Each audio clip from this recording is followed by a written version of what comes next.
"Well, congratulations on your acquisition," clapped Andrew on the shoulder. Ben, the former shop owner. "Thanks," the man replied with a friendly nod in return. He was 37, and by that age he had already established a whole chain of small stalls and kiosks.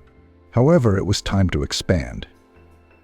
Gathering his resolve, Andrew had saved up some money and decided to open one large premises to do some serious business. "I would have liked to build my own from scratch, of course, but I only had enough money to buy it," the new owner said regretfully. "Come on, a building is a building," Ben said. "I'm tired of just trading, so I'm giving it away for next to nothing. So time to conquer new horizons." Of course, you can't get results without action. You have to try different things. In fact, Andrew knew the company was on the verge of ruin. Why the shop was suffering such losses, God only knows. Maybe it was bad management, or maybe Ben just wasn't equipped to run a serious business. That's what happens when people who have no entrepreneurial sense at all go into business. "Don't insult my employees. It's a good team," the former owner asked earnestly. "We'll see. You need to get acquainted. In trade, you need control." Andrew did not promise anything concrete. The employees were transferred to him in the load with the purchase. The man was not against such a bonus. After all, it was the only way to avoid wasting the time needed to recruit and train new staff. But personnel purges were still coming, albeit not so radical. Some of them would leave on their own, having failed to get along with a new boss, and others would be caught up in petty affairs that escaped Ben's not-so-attentive eye. "That's it. Here's the keys. Own it, as they say." The former owner perked up. "Cheers. If you need anything, come in." Andrew escorted the now guest out. He went into the small cubbyhole that had been set aside as an office and began going through the statements. "Listen, what's this weird loss you keep having at the end of the month?" he said, catching the kid trying to scurry past. "I don't know. I'm just a loader here. Ask the cashiers or the manager," the man shrugged. Oddly enough, those fellows didn't tell me anything intelligible either. On the surface, everything in the paperwork looked normal, at least not overtly suspicious. But Andrew felt that the answer to why his former colleague had gone bankrupt was lurking somewhere nearby. "Do you maybe need someone? Like a checker of some sort." Someone inconspicuous, the loader still standing next to him, continued. "Yes, to look from the outside, to see what's going on. You understand, no one will tell about their own offenses. And where would I find such a person?" Andrew wondered. There seemed to be sites on the internet specifically for this sort of thing.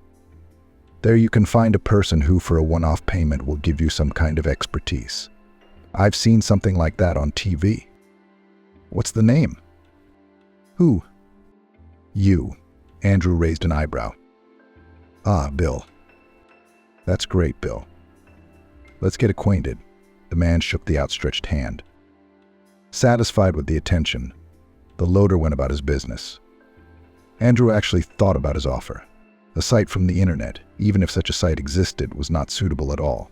Firstly, additional costs. It is not a fact that such expertise will be cheap. Any now unnecessary expenses.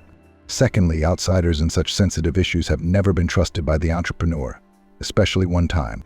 And what prevents the inspector to agree with the employees, and for a certain price to cover up their violations, thus receiving double earnings? "Yes, the idea isn't bad, but the execution is," Andrew muttered, not addressing anyone in particular.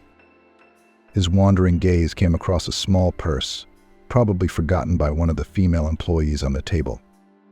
"Shouldn't I come in disguised as a customer of the shop myself?" He glanced in the mirror hanging nearby. Dark brown hair neatly slicked back, a well-groomed beard, and an attentive gaze gave his face an expressive and inner strength. Too primitive. I'll have to disguise myself, Andrew thought, twirling the document in his hands. The idea of personally checking the integrity of the staff during maintenance and routine tasks seemed too tempting. Can't be helped. I'm on my way by 12 or so. Tell the manager to keep everyone working as usual. Andrew winked at the girls at the register. They nodded at him, smiling pleasantly at their new boss.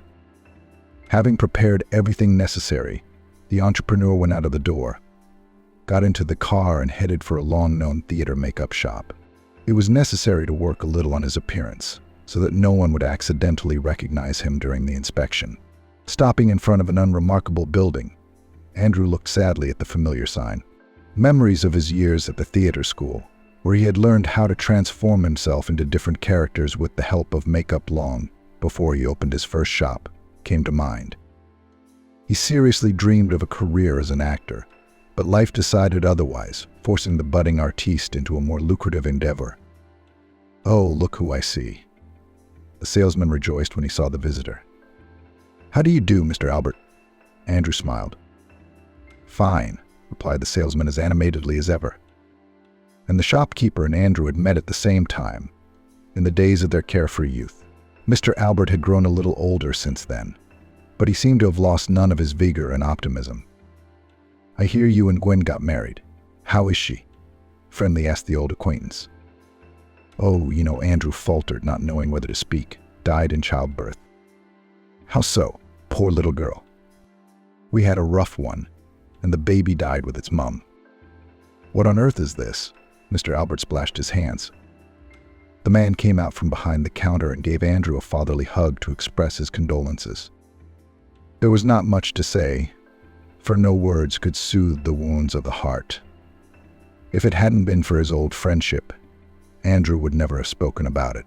But the owner of the dressing room shop had always been kind to them, and in his time had done a lot of good for aspiring actors, becoming a real mentor. "How on earth did you manage?" Mr. Albert muttered bitterly. "To tell you the truth, I nearly went mad. Good thing my second son survived, helped me not lose myself. Now I'm raising him on my own," Andrew said. He rummaged in his pocket, then took out his wallet, where he kept a photograph of a 5-year-old boy. Mr. Albert looked closely at the photo, noting the mole on the little boy's arm. "Rich boy. Looks just like you," the man said warmly. "My only ray of light in life. I do everything for his sake. I opened my own business when the acting career, I know, it's been hard on everyone. Your generation even more so. And then what happened? You never met anyone else?" Mr. Albert asked cautiously. "I met them a few years later, when I finally came to my senses," Andrew admitted reluctantly. He was embarrassed to announce his new marriage, as if he were betraying the memory of Gwen. "And how's it going with the new wife? All is well?" Mr. Albert inquired. "Generally, yes, but they don't get on with the baby. She's not particularly fond of Michael." Still hoping that someday their relationship will change, Andrew shook his head sadly. "Yeah, who wants to raise someone else's child? At the time, I thought the kids definitely needed a mum." "It'll get better," Mr. Albert nodded cheerfully. "But to me, for old time's sake, or what?" Andrew shook himself, chasing away the sadness caused by the tale of the past, and then briefly outlined his plan to his old mentor. "Well, I won't solve all the problems, but I'll definitely help with this one." He smiled. "You're a fancy man, of course, but I like that you don't lose your creativity in life." After a while, they had everything they needed ready, and the old mate even helped Andrew transform into his new look. The entrepreneur examined himself critically in the mirror, then smiled contentedly. "Thank you, Mr. Albert. Excellent, as always. And don't forget to leave your car away from the shop so they can't see what you're driving," the salesman said sternly. Andrew nodded understandingly, paid, and headed for the exit. The journey back didn't take long. Leaving the car on a nearby street, he adjusted his fake glasses, put on a baseball cap, and entered his shop. "Hello," Andrew said hello, barely as the sliding doors closed behind him. The security guard didn't even look in his direction. Staring at the screen of his smartphone, the black uniformed law enforcement officer was clearly idling, paying no attention to what was going on in the hall. "They'll take out half the stock," Andrew muttered, making a mental note. It can't just be petty thieves causing such a loss. He slowly moved on, looking at the display of goods on the shelves. I must say that the variety of offers was literally rippling in the eyes, but everything was somehow crooked, sloppy, and completely haphazard. "Damn it," Andrew cursed, slipping because of the recent rain. The floor was covered in liquid mud that customers had dragged on their shoes in abundance, but the cleaner was in no hurry to tidy up the place. The disregard for cleanliness was also evident in the thick layer of dust in the unshaded areas, the overflowing rubbish bins, the wrappers lying here and there. "Why is your place so dirty?" Andrew asked unhappily, seeing a woman in a blue apron who was only pretending to work, uselessly sweeping a mop across the floor. "What's it to you? You're the boss," the cleaning lady snapped at him. "You don't have to be snippy either. I'll also mop you right now. What do you think you're doing? If you don't like it, go to the shop next door. They're spread out in front of everyone there. I've got my eyes all over them. I can't take it anymore," the cleaning lady said with a furious wave of her hands. An angry Andrew did not even argue. He just walked on, trying to calm down. Here comes the first candidate for dismissal. Such sloppiness in the workplace cannot go unpunished.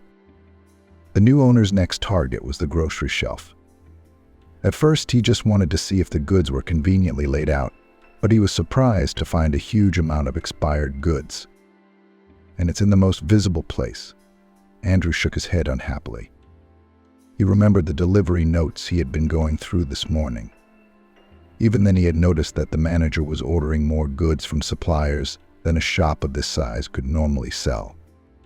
Why organize such a large shipment and then have everything stand around and spoil? Suddenly, Andrew heard an elderly voice. "There you go, sweetheart, move over a little." A smiling granny stood beside him. "Careful, they have a lot of expired stuff here," Andrew said quietly as he began to scrutinize the price tags on the Kefir fridge. "That makes sense. That's what a sale is. Where else would you buy it at this price? And nothing. It's only a couple of days past its expiry date. That's something me and my kitty can drink quickly. We've never been poisoned." "Does that happen a lot around here?" "Did you fall out of the sky?" Grandma was surprised. "Look around, where there's a green price tag, it's expired. They give it away for pennies. It's the only way I survive on my pension." "But it's forbidden." Andrew couldn't believe it. "But the workers are not stupid, so they've made a deal somehow. The local manager taught us to do it himself. He was always telling us at first how to buy economically." Andrew, disbelieving, began to look around. Here and there he noticed green cards with numbers on them. Meat department, baked goods, tinned goods, baby food. Literally every shelf was lined with items that had to be disposed of immediately. "So that's what this is all about," Andrew muttered, to which the realization finally came. The shop manager turned out to be not at all as simpleton as the new owner had originally thought of him. The huge deliveries turned out not to be a mistake, but a deliberate scheme in which unusable products were written off on the books, while in reality they sat quietly on the shelf under the guise of promotional items. "So you hand me the documents by which all this good was supposedly disposed of. But in fact nothing is thrown away, and the markdown is dispersed much faster than normal goods. And the most important thing is that you can put the money for this expired goods in your pocket, because according to the documents, it no longer exists. It's brilliant." Andrew snapped his fingers. He was about to stop checking and head to his office when he saw a very blatant picture. "You're loitering around again. I've told you many times not to scare away customers," the guard muttered, looking away from the phone. "What have I done to you?" exclaimed a wheelchair user who had stopped at the shelf with expired goods. "I told you to get out of here. You're holding everyone up, getting in the way. You're running your own almshouse. You're a loss." "What am I supposed to do? Starve to death?" "What do I care? You can shop wherever you want." Andrew didn't understand the security guard's abruptness. The man in the wheelchair looked quite tidy and did not look like a homeless person, but rather a stranded man. In any case, such an attitude towards a customer who had done nothing wrong required intervention, albeit incognito. "What do you think you're doing? The man is disabled. Maybe he needs help, and you're making him look bad for no reason." Andrew was outraged. "What's wrong?" There was a new voice. The manager came out of his office when he heard the commotion in the sales room. His face was contorted with a grimace of contempt. and he was clearly determined to put an end to any disturbance. "Your security guard is violating customers' rights," Andrew said unashamedly. "Why do you care?" The manager raised an eyebrow. "It's wrong. A lot of things are wrong in our country.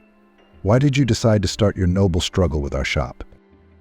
Andrew gasped at this insolence. It seems that a serious scandal was looming ahead. "All right. It's time to end this mess," said the new owner. Taking off his baseball cap, he took a wet napkin from his pocket, threw off his fake glasses, wiped his face from makeup, and returned to his more familiar appearance. "My name is Andrew. I'm your new owner." "Scott Cooper," replied the manager. "Now explain what's going on here."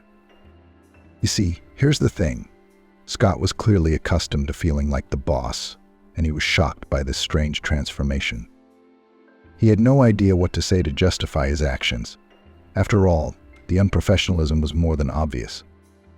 "I'm sorry, it's my fault. It's been a rough do. It's a bit of a mess. Change of management. Well, you should be able to understand that. I'm sorry about that. You know, I don't really care about your emotional state. There's no excuse for treating customers like this.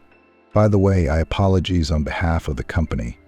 Andrew turned to the wheelchair user, but suddenly froze when he saw familiar features. Not without difficulty, but he still recognized in the downcast poor man a surgeon who had once worked in the maternity ward. "Why do you look like that?" The cripple was wary. "Don't you recognize him?" Andrew said quietly. "Didn't you perform a cesarean on my wife a few years ago?" "Young man, do you know how many operations I've performed in my time? And now you're condemned to a miserable existence in a wheelchair. What is that, if not the ultimate justice?" Tragic accident, the former surgeon stepped on himself. He wanted to move away from the shelf, but Andrew stood right in front of him, blocking the way to retreat. "And how does one live after committing a crime?" "What crime? What are you talking about?" The man stormed off. "My wife's death is on your conscience. And you don't even have to say no. Young, healthy, no pathologies. Don't think I couldn't put two and two together to realize that it was the unfortunate operation that finished her off. I don't know what you're talking about. Gwen Brown. Don't you dare say you don't remember one. Gwen. Gwen, the crippled man's eyes were sustained by a haze of recollection. So I'm her husband. Poor girl. Exactly. Live and let live, raising children. I wasn't the one who performed the surgery that day. Andrew, the former doctor, sniped. What? He silently picked up his basket of groceries, set it on his lap, and went to the checkout counter. The stunned shopkeeper didn't even try to stop him, only escorting the man who had paid with his eyes. The former surgeon drove out into the street. Andrew followed him, still watching in silence as he awkwardly walked down the ramp. What happened that day? Andrew asked, finally deciding to catch up with the wheelchair user. He stopped, clutched the bag of expired goods to his chest, and stared pensively into the distance. I used to be addressed respectfully as Mr. Kevin, but now, the cripple sighed sorrowfully. Ex-surgeon. Tell me everything as it happened. I need to know who was responsible for Gwen's death. Yes, pretty much business as usual. I asked Johnson to perform the surgery. Normal practice for a hospital. Why didn't you do it yourself? Andrew interjected. Couldn't get to work on time. Your wife went into labor early in the morning and I didn't get there until lunchtime. Car caught fire. It was parked outside the house and it went up in flames. It was set on fire. I'm sure fires like that don't just happen by themselves. I don't believe it. Did you see the documents with your name on them with your own eyes, or will you deny it? I repent. That's just it, my fault. I asked you not to say I was late so I wouldn't waste time. If only I had known how it would turn out, I would have regretted it 100 times over. Your wife's death has had a lot of repercussions for me, too. I can't believe it. Andrew shook his head in surprise. It's true, of course. But you don't seem to have any reason to lie. The man looked at the crippled man. and the crippled man was still clutching the bag of stale food in his hands. Something terrible has clearly happened to him, breaking not only his physical body, but his soul as well. After that incident, I was dragged through the authorities. Checks, reports. The hospital tried to stay clean and made all the ends meet with one scapegoat. In general, broke my career. He even wept, furtively brushed the moisture from his eyes. They stopped trusting operations. It's hard when you lose a job you love for nothing. What are you trying to make me feel sorry for you? Andrew raised an eyebrow. No, I'm just telling you. You asked for it. And then your wife got angry, the ex-doctor said. They stood for a moment. The silence hung too heavy between them. It demanded intervention. The dislike of one for the other was a necessity, like a lingering disease. All right, what's the occasion? Andrew was the first to break the silence. It's a well-known matter. I started drinking. Thought it might dull the sadness. Then, as usual, the wife left. Right, why should she, a prominent woman, put up with the antics of a novice alcoholic? She found a better match and ran away. It's not like there's anything to blame her for. Of course, her new husband had already become head of the department by then. So much for that. I don't envy you, Andrew said. I can't say I entirely condone it, but I sympathize. I guess it's fate. You shouldn't blame fate either. She didn't take your legs from you. Yeah, that's right, Kevin replied. It's just that I started drinking even more, just to the point of insanity. Then one day I got behind the wheel and had an accident. No one to blame. I did it with my own hands. Hit a lamppost. Good thing I didn't kill anyone. I only hurt myself. That's how it is. Andrew shrugged. There was nothing to say. Just as any apology couldn't make up for his own hard action. No words of encouragement could help the former surgeon.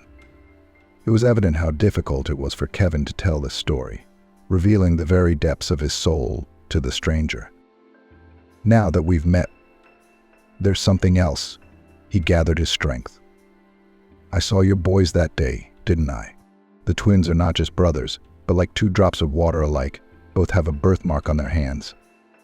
How? That can't be. The hospital never told me anything like that, Andrew perked up.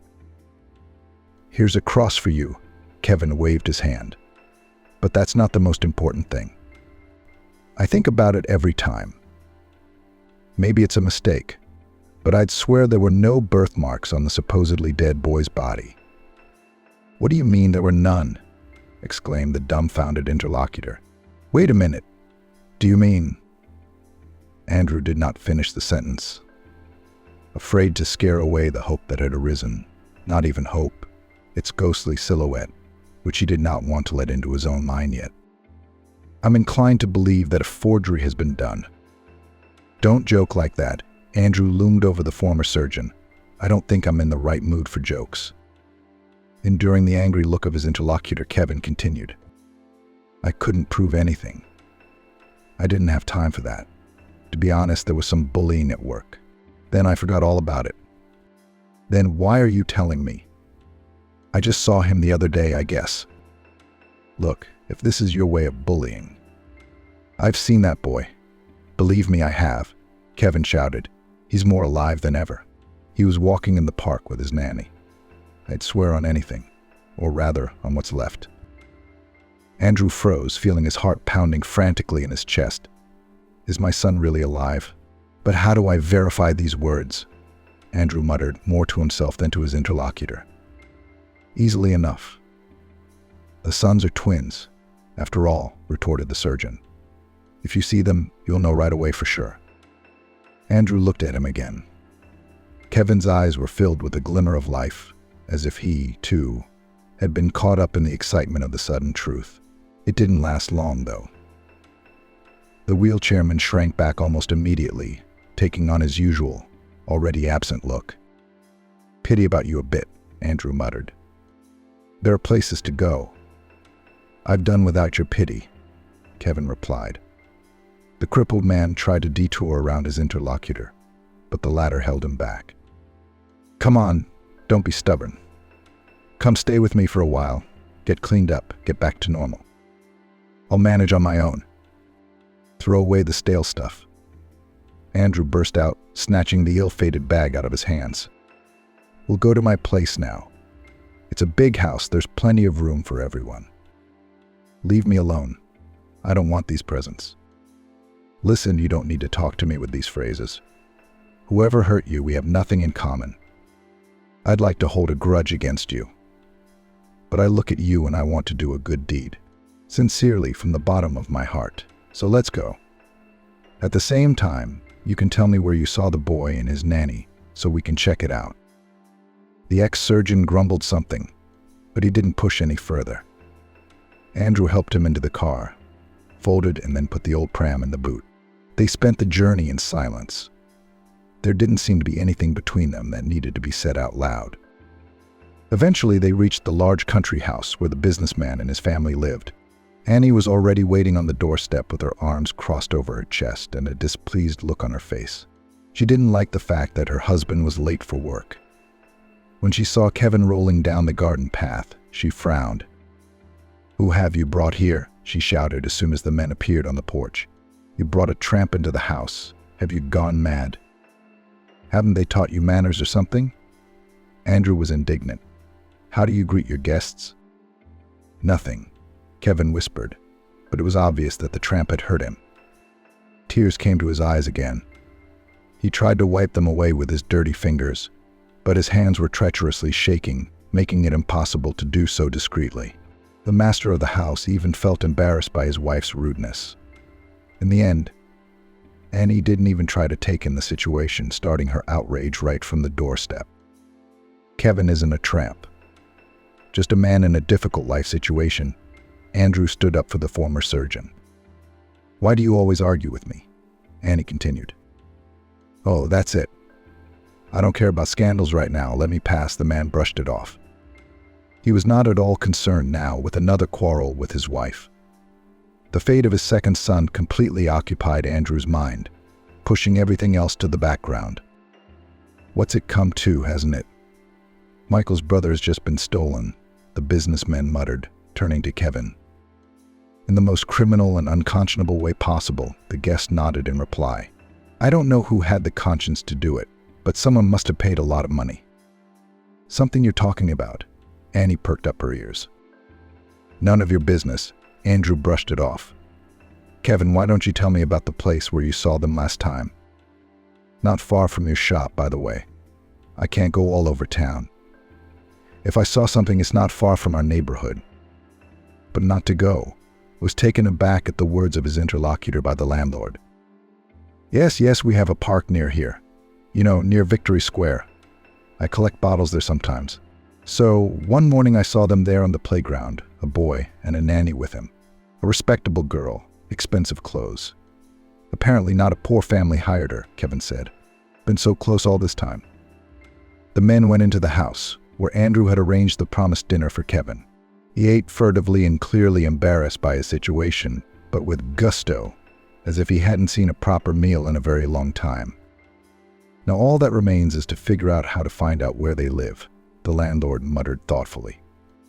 "Why?" Kevin retorted, chewing on another portion. "Don't ask stupid questions." "No, I mean you could just wait for them in the park. I'm sure they're there for a reason. They walk every day, or periodically at least." Both the kid and the babysitter looked so relaxed, like it wasn't the first time they'd come to this particular park. "Are you suggesting we set up a stakeout?" "That's an option. It'd be easier to follow her than knocking on doors randomly." The very next day, Andrew donned dark glasses and a well-worn baseball cap, then settled down on a remote bench. From this spot, the entire park was in plain view, giving him an unobtrusive view of its visitors.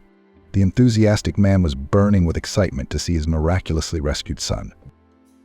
"Third day walking already," Kevin muttered as he noticed Andrew packing.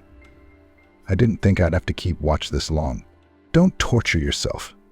Maybe I was just mistaken?" "No, I feel like I'm getting close."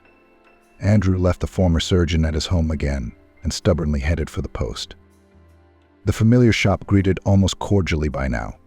Probably should have got some newspaper or book. The man was afraid of getting engrossed in the text and missing his son's appearance. He He once again looked around the playground, but suddenly, with a sinking heart, he noticed familiar features, the same unruly hair, the same color eyes, and most importantly, a mole on his arm.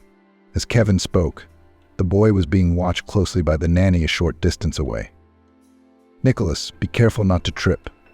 The woman spoke softly as she followed the running child. "Nicholas, then. He looks just like him, Andrew whispered with parched lips. There was no doubt about it, Michael's lost brother, whom his father had thought dead all these years, was frolicking on the playground. Andrew shook off his stupor, rose resolutely from the bench, and headed for Nanny. On the way, he got rid of his glasses and tried to put a relaxed expression on his face. It was not at all necessary to frighten the woman. "Hello," he said in a friendly greeting as he approached the set. "Good afternoon," Nanny replied politely, looking at Andrew over her glasses. "It's not the first day I've seen you here, so I thought I'd introduce myself since we find ourselves here so often." The girl smiled back, but was in no hurry to take the initiative. Outwardly, she remained as serene as ever, but the company of a strange man made her tense up a little. Andrew noticed her furtively glancing around, making sure they weren't alone. "Oh, you don't think anything of it," the entrepreneur raised open palms. "I just have a son the same age, so I thought maybe we could come over tomorrow and the boys could play together." "Oh, right, of course," the nanny exhaled with relief. "My name is Veronica." The girl gingerly shook the outstretched hand while remembering to keep an eye on her charge. "How much your son looks like you," deliberately lied the man, watching the reaction of his new acquaintance. "Oh, no, I'm just a governess. A rich widow hired me. She wants to give her son a good education. So we're going out." "Sorry, that was awkward," Andrew smiled. "Poor woman. What happened to her husband?" "Probably not worth discussing," Veronica did.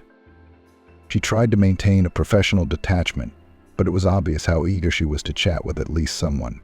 Andrew had already realized that the other mums weren't really on board with the governess, so she had to be bored for a few hours a day, while breathing fresh air on a walk. "Don't worry, I won't tell anyone. Besides, how will your boss know you discussed it with me?" He smiled. "I guess you're right. The story's actually a sad one. Melissa's spouse crashed in an accident. Rumor has it he was abusing alcohol," the girl muttered, lowering her voice. "That's it." Andrew realized that he absolutely had to see the mysterious widow. After all, she could shed some light on the story that had happened to his children 5 years ago. Who knows, maybe Melissa even knew who had performed Gwen's surgery that day. "Oh, and he's so sharp too, he needs an eye on him," sorry, Veronica mumbled. She walked towards the child, who was playing to keep him from falling down the slide. The man gave her a thoughtful look. She wanted to find out the address and then rushed to find out the truth. But there was no way to act so hastily. They had to wait until the time allotted for the walk was over, and they were going home.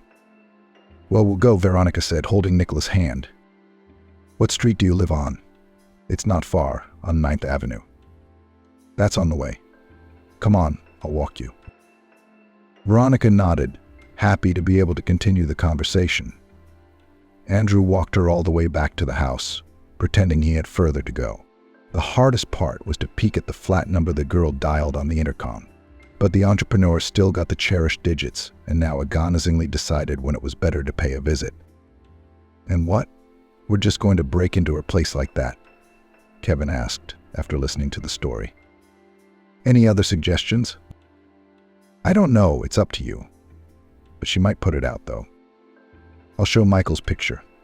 I'll explain everything."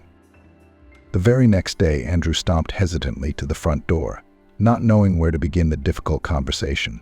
Among other things, he had to get the widow to open the door. "Who's there?" came a ringing voice when he did decide to dial the correct flat. "Hello, I'm the real father of your son, Nicholas.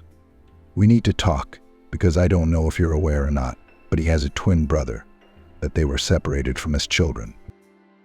Andrew recounted to Melissa everything he had been able to find out from the crippled doctor, as well as all the misadventures he had experienced during those years. She didn't interrupt her guest, listening intently and apparently assessing whether to believe the story. "You know, it always seemed to me that the situation was not so smooth," said the landlady at last. "What do you mean?" It sounded like an excuse, but I had absolutely nothing to do with it. Everything was done by my late husband. May he rest in peace. The woman turned away, looking sadly out the window. Obviously, she didn't want to revisit the past, but Andrew's frankness compelled her to at least return the favor. She just couldn't imagine her father's dismay at finding out that his second baby boy was still alive and growing up in another family. We were supposed to have an heir then too, except it just so happened that the pregnancy was going very hard. Doctors did what they could. However, the probability of miscarriage was too high. We hoped until the very last moment. Norman and I were waiting for this baby like a gift from heaven. Andrew was eager to get to the main point, but he dared not interrupt the revelations. Melissa continued to avoid his gaze, nervously rubbing a napkin that came to hand. Our baby boy was stillborn, the woman said gravely. Norman couldn't find a place for himself. Very upset, even angry. As I remember now, he said, "Can I stay childless? It's out of status. I must have an heir." He was only interested in this at that moment. Couldn't bear to speak out, Andrew pronounced. Apparently, Melissa nodded sadly. To be honest, I didn't care about his feelings at the time. Rehab was hard. The doctors could barely get me out. If I'd given birth in a regular clinic, I probably wouldn't have survived. Yeah, it sounds like you had a rough time too. But how did my boy end up with you? Andrew genuinely sympathized with the widow. He even sympathized with her, but he had to be careful to steer her towards the right topic, to keep her from delving into the dark memories of the past. I learned that later. Norman's been drinking lately. His tongue was loose on those occasions. He said so himself. There was a surgeon who worked at that hospital who agreed to help our grief for money, Melissa continued. Kevin? No. Another partner of his who was supposed to fill in for Kevin in surgery. And how did they pull off this switch? Oh, Norman hired someone to get Kevin's car torched. Because of that, he couldn't get to work on time. But why? Because you knew your wife was due to give birth soon, and you were just expecting twins. Not the surgeon switched the live twin for our dead boy. And told you that one baby didn't survive. Melissa found the last sentence particularly difficult. Andrew literally gasped at the cynicism of the situation. Who do you have to be to agree to participate in something like that? Do people have nothing sacred in them at all? Or are they willing to sell everything for money? He said bitterly. That's the story, said the widow, quite sullenly. Frankly, I hoped it was all drunken talk. But here you have appeared on my doorstep, and now nothing will ever be the same again. Norman is dead. Nicholas has become my only joy in life. Please, I understand, but don't take him away from me. Tears came to the woman's eyes. She pressed her napkin to her mouth, trying to suppress her sobs. Andrew didn't know what to say to her. On the one hand, a heinous crime could not go unpunished. On the other hand, he understood what it was to be left alone, and he did not want this poor, broken woman to suffer such a fate. Melissa liked Andrew in a strange way, sympathizing with him either because of the similarity of their situation or something much deeper. "Mum, why are you crying?" The toddler suddenly ran into the room. He looked sternly at Andrew sitting in the chair, bravely shading his mother. "Did you hurt her?" "No," the guest muttered confusedly, looking at the child. He looked just like Michael. Maybe he held himself a little differently and dressed differently. Otherwise, he was an exact copy of his son. So close to him, yet so alien. The readiness with which the little boy rushed to defend the only person close to him said a lot about their relationship. "It's okay, son. We're just talking." "Our guest's name is Andrew," Melissa said, trying to calm herself down. She sat the child on her lap, cradling him against her. "Melissa, I'm sorry." A frightened Veronica ran into the room without looking. "Oh, hello." The girl's gaze fell on her guest, and she was immediately embarrassed. Stepping from foot to foot, the nanny took the child and immediately retreated to another room. "What was that look she gave you?" Melissa asked quietly. "I don't scold her, but Veronica told me something about you. We met in the park where she and Nicholas are walking. That's how I found you." "And what happens now?" the widow asked, looking her guest resolutely in the face. "I guess I'll go home now. You two have a lot to think about to rest. It's been a difficult day. And then I suggest we meet during the week, introduce the boys, and decide how we're going to live our lives. Okay. With that, they parted. Andrew said goodbye to Melissa, winked at an embarrassed Veronica, and headed home. The journey flew by unnoticed. Too many thoughts were swirling in his head. Everything that had happened seemed unreal, something that belonged on TV or in a dream, but certainly not in real life. Show up. Annie snapped Andrew out of his musings as soon as he appeared on the doorstep. How much longer do we have to put up with this bum in our house? How many times do I have to tell you? Kevin is not a bum. I see. Do you want to set up a shelter for the poor? Do you have to be so mean? Andrew answered question after question. Oh, you. Shame on you for talking to your wife like that, Annie exclaimed indignantly. Can you at least shout a little quieter? I've had a hard day. I want to get some rest. Well, here we go. Spouse, seeing that he wasn't paying any attention to her display. But you want to drag whoever you want into the house, please. Only I won't be here. It's either me or this tramp. You can pack your bags. Tired, Andrew replied as he walked past. Arguing was the last thing he wanted to do right now. Annie continued to shout something back at him, but realizing that hysteria was useless, she rushed to pack, throwing her clothes into her bag. She slammed the door defiantly loudly, tossing her keys straight onto the corridor floor as a farewell. Not too harsh? Kevin asked, quietly rustling the tires. Tired, Andrew retorted, sitting down at the table and rubbing his face heavily with his hands. Drink? He asked when the former surgeon stopped in front of him. No need, Kevin replied, shaking his head negatively. Vodka hasn't helped anyone yet. Better have some soup.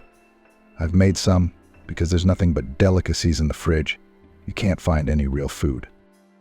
So, Andrew, do you take Melissa to be your wife? Said the registrar at the registry office. Yes, he answered confidently. Do you, Melissa, agree to marry Andrew? Of course, the woman smiled happily. Exchange rings, and you may kiss. Solemn music played, and the guests clapped. The sounds of champagne being opened were heard. Congratulations. I still can't believe it worked out this way. Thank you, Kevin said as he shook the groom's hand. The former surgeon stood among the others, leaning lightly on his cane. In gratitude for the open truth, Andrew had not only taken Kevin in, but also paid for his treatment. Now he could manage without a wheelchair. He couldn't walk fast, but he could walk on his own 2 feet. The former vagrant was completely transformed. He started shaving again, regained his human appearance, and even found a decent job. About a full-fledged surgical practice, of course, was out of the question. But the man was easily accepted as a teacher at the medical college, where he could share his rich experience with the younger generation. And if it weren't for you and Kevin, none of this would have happened, the man replied to the handshake. Andrew happily embraced his bride. He thanked fate for such a gift. They had been divorced from Annie almost as soon as she had left home. Their relationship should have ended long ago, but the entrepreneur was still lacking the determination to make the first step. It was a good thing she'd made the effort herself. Now everything will be great. The kids are happy, and that's the most important thing, Melissa replied, looking at the twins playing. The sympathy that had been born in Andrew's mind the first time he had met this amazing woman had been mutual. They had met to introduce the boys, and then, before they knew it, they were spending more and more time together. Soon the friendly relationship grew into a romantic one, and then the couple decided to get married, never to part again. Yeah, now you're bringing it up, Kevin smiled.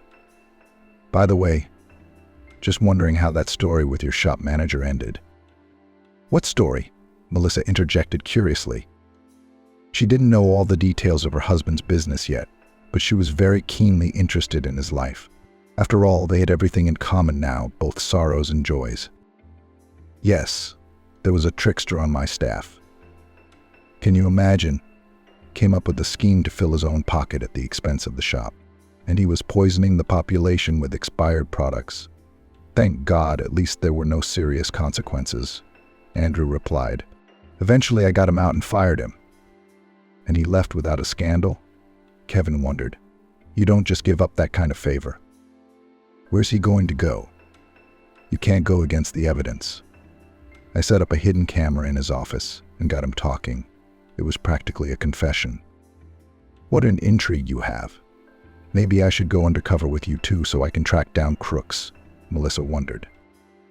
Oh, we don't have any schemers left. I've cleaned up the staff properly. Now everything is running smoothly and bringing in a good income. Hey, what's with the newlyweds being idle? Bitter, was Mr. Albert's pleased exclamation from the guests. Indeed, you've been completely neglected. Bitter. Kevin joined in the exclamation. The newlyweds laughed happily and then started kissing to the delight of their invited friends. Now they did not worry about the future, because everyone realized that they would never be lonely, no matter what trials life presented them with. The wife reluctantly packed her things to leave her husband, but hearing the voices of her husband and mother-in-law, she hid. Carol sat in the stall at her workplace and fell asleep due to the change in weather. She wanted to sleep all the time. The bell rang and a customer appeared near the window. A scone, please, and 2 poppy seed muffins, the man asked. Carol handed him the purchases and sat back in her seat.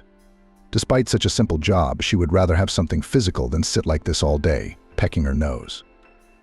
The customers were good in the morning and from 3 o'clock on, but the rest of the time the woman entertained herself with embroidery or reading books. Carol remembered the 5 years of hard study she had spent at the institute. And now, years later, it turned out that higher education had no meaning for her. After studying, the girl went to work as an engineer at a factory. It closed after 3 years. Carol was disappointed in her future for several years and realized that only in big cities education mattered. The provinces only needed teachers, and for jobs that were distributed in advance to family and friends. Carol didn't stop there. She tried a change of specialty. She finished courses and became a landscape designer. During that period, she met her husband, Daniel. She had high hopes then, which again were not realized. There were few people in the city who were willing to pay specialists to design landscaping projects for plots and gardens. The company promised Carol that they would have projects from the city and possibly the regional administration. But time passed, and apart from the occasional order, nothing happened. Carol urged Daniel to go with her to the regional city, but her fiancé was strongly attached to his parents and didn't want to live in the city. So at almost 32, it seemed to Carol that her life was over. Yes, she married Daniel. They sold Carol's grandmother's old house, added the money given to them as a wedding gift, and took out a loan in her husband's name, as Carol had no official job at the time. Carol's husband did not have a college degree and did not particularly aspire to one. He worked in a warehouse where his mother had gotten him a job many years ago through her connections. Carol tried many things. She even worked at school. But since the girl was adamantly opposed to the system that killed children in schools, she didn't last long there. If someone had told me that I would just waste 5 years of my life, she sighed and put the book aside, I wouldn't have studied anywhere at all. You can learn everything online now. As a child, Carol loved inventing things. Her father taught high school drafting and her mother worked as a doctor. Her parents decided that engineering education would suit Carol, and the girl herself entered the institute with high hopes. Carol dreamed of getting some experience and entering graduate school in a big city, but she quickly had to come back down to earth. She didn't want to stay to teach at the institute. She was interested in practicing. But her parents didn't have the money for her to go where the research centers were located, and counting on a grant at her own institute was pointless because of the low salaries of teachers for many years. In the end, never having become an inventor, she sat in a stall and did not understand what to do next. After a 15 job at the store, Carol found a rather promising place. Of course, the salary wasn't great, but the 8 to 4 schedule with Sunday off suited her. Carol, hi, came from the other side of the window. How are you doing? Why are you so sad? Hi, Kyle, she sighed. What's there to be happy about? I'll probably never get out of this hole. But it depends on how you look at it, Carol's former classmate replied seriously. The glass is half full or empty. That's something only you can determine. Sometimes Carol envied Kyle. He was a head saint in high school too. His family was very poor. His alcoholic father had drained his mother until he died. And in 11th grade, the kid's mother fell and was left disabled. Kyle's two older sisters left for more promising places, and he stayed to look after Elena Alexeyevna. Kyle, like a mom, thoughtfully asked Carol, "Take her a visitor." "You will." "Thank you." He took his bread and a small package from Carol. "Let's keep our spirits up, or you'll find happiness around the corner and you won't be ready for it." I wish to God I could say that, sighed her classmate. "I'll probably be carried out of this stall." The meeting with Konstantin upset Carol even more, and so forever. But even earlier, Carol decided for the umpteenth time to talk to her husband today. She was sure he wouldn't agree to move from here to somewhere else. Still, the woman decided to give it a try. "What do I want?" she asked herself aloud. "But I'll start with a simple one. Do I want a lot of money?" Unequivocally, no. I want enough so that I don't have to think about not having a penny for bread in a week. I do not need an expensive car or a palace in principle. I need money as a tool for living, not for power and manipulating others. Let's move on. Family. I want children madly. I don't think there's any point in dragging it out any longer. Daniel and I have been married for about 5 years now. We've had enough to live for ourselves. The more Carol reasoned, the more she felt that her problem wasn't even the job. It was a matter of fulfillment. She was suffering from the fact that she couldn't find herself on the outside. Carol saw that she was not living her life. She wasn't realizing her potential at all. "It's your own fault," her mother-in-law often reprimanded her. "If you'd worked at school, everything would have been fine. But no, everyone's happy, but you're not. You're special." Carol put the book aside and surfed the internet again. She loved videos about cold core, single crystal synthesis, and other things that were recognized as pseudoscience.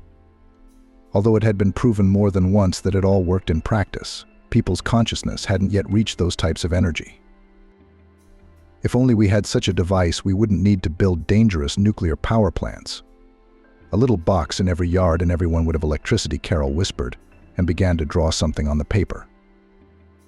"Give me 2 bottles of Budweiser beer." Carol's slightly gruff voice brought Carol back to her senses. She handed over the bread, smiled crookedly. She didn't feel like saying anything back when the bread was already cheaper. The man didn't wait for the saleswoman's reaction and went into action himself. "You've got a nerve. All their own. And bread costs as much as abroad." Carol shrugged her shoulders. She didn't want to get into a discussion. She couldn't influence the pricing in any way. And it was not only pointless, but even dangerous to take all the blame. The customer left, but Carol's mood had completely soured. She started to go home. It was an hour before the stall closed. Carol felt sad again. She dialed her husband. "Hi. How are you doing?" she asked Daniel. "Will you be there today as usual?" "No, I'll be late, maybe a couple hours," he sighed. "There's a shipment coming in late today, and we have to take it in." Carol wasn't in much of a mood to go home. Everything was boring. If she could get away from this life, she'd do it. Tangled in her coat. Despite the wind, she still decided to walk.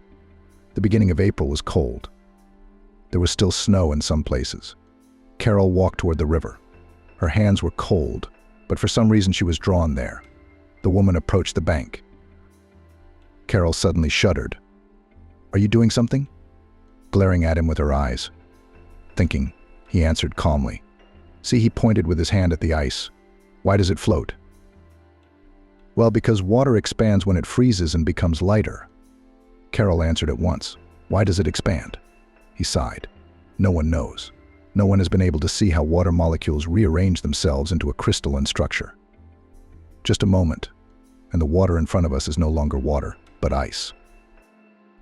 "Is this a matter of life and death for you?" Carol tried to make a joke. "Yes," Kyle answered seriously. "I've been working on an invention for several years now. I want to create a substance that would restore the structure of Mom's hip bone." "What does ice have to do with it?" Carol couldn't understand. "You want to put it on the sore spot?" "No, I want a liquid that can expand when it hits the bone tissue, and thus create a porous bone structure. After my mom's fracture, all of her bones are flattened." Honestly, I can't even imagine how that would be possible, Carol thought. If you inject this fluid into the muscle, the body temperature will prevent it from changing structure. Therefore, this fluid in its original state must exist at a higher temperature. His eyes lit up. I've already gotten it, but I don't have time to inject it yet. It's already getting viscous in the syringe. You amaze me, Carol whispered in amazement. But I still don't understand how it can be done. The idea is this: I inject a certain substance, and at body temperature it becomes viscous and expands. I need to inject it near the problem bone. Then this substance will lift the bone tissue a little bit and keep it that way for a certain period of time. The bone tissue regenerates quickly and a new healthy area appears. About a week to 2 weeks later, the substance breaks down into water and other safe elements.